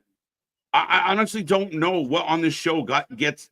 Like, in my mind, a 7 or an 8 is a solid show. Tonight wasn't solid from AEW. I don't believe that. Maybe I'm crazy. I don't think I'm crazy. I mean, I'm not denying that I probably am. But, I mean, in this regard, I got to know something. I watch so much wrestling. I don't know how we get above a 6 tonight. 2 out of 10. It wasn't an anniversary show. Didn't feel good. Did not feel good. 4 out of 10. 3 out of 10. 2.5, 2, 3. My toilet out of 10. Yeah, I'm trying to think. What else do we give points for? 2 out of 10, 4 out of 10. 0.9. Not even a 1. 2 out of 10. This shit is fucking trash. I'm uncensoring it, Paul, but thank you. Such a bad Dynamite. 0 out of 10, 2 out of 10. I need to be blunt after this. I need a blunt after this. Yeah, me too, bro. Trust me. It's right in my fingertips as we speak. 3 out of 10. We can break this down tomorrow night, KJ. Absolutely. Folks, I will remind everybody we are back tomorrow for our preview and predictions of Bad Blood. It's going to be fun. We're going to run through all the card. We're going to talk about the possibilities, the twists, the turns. Me, Nick, and Anthony are going to have a fun little debate about a lot of different things. Make sure you're there for that. 7.5 is still high, and I already know I read that. 0. I don't think it was a 0. 2.5. Shelton arrived. Shelton arrived in a backstage segment when I just watched a bunch of losers do an in-ring promo. Why wouldn't you make Shelton showing up to your company feel big? Jay White was the biggest highlight of the show for me. 2 out of 3. Ain't bad. 159. Mid. Anybody give it a good mark? 4 out of 10. Wait, KJ, no TNA tomorrow. No, sir. 4 out of 10. Actually, TNA is doing a recap, like best of tomorrow anyway. 6 out of 10. It's like giving fans blue balls. It's not even that. It's not blue balls. There's no You're not even getting to the point where you could get blue balls. This is like status non gratis. Like, you're not getting anything. Status no nookie. Like, you're getting nothing, right? This is being stood up. This is like being stood up. You're standing at the door with flowers and she gave you the wrong address, or she didn't just, or you're waiting for her to show up and she didn't show up. Like, that's what this is. You're not even getting to the point where you can have some blue balls. They're shooting you in the dick right out of the gate. You're done. Goodbye. You're not even getting off. Not even close. Oh, thank you, sir. My 8 rating might be generous. I would say it's fucking generous and then some. 6 is my max. And I can understand why some people would find some stuff all right. TNA's Best of Bound for Glory being canceled tapings. Perfect. Thank you, Anthony. I did have an epiphany about that. All right, ladies and gentlemen, I am going to tap out, and I don't think anyone out there is going to blame me for tapping out and giving up on this. But I'm going to give the show a 3. I said why. There was a couple things in here I liked. I am begging Tony Khan and anyone from AEW to figure this shit out. This continues to be embarrassing. Storylines that don't matter, storylines that don't make sense, stipulations that don't matter or make sense. Shit doesn't fit. And again, I'm not just complaining. I'm explaining what the alternative options are that could have made this better. For example, Danielson having a match with somebody in the faction that he's feuding with. Thank you. Make it make sense.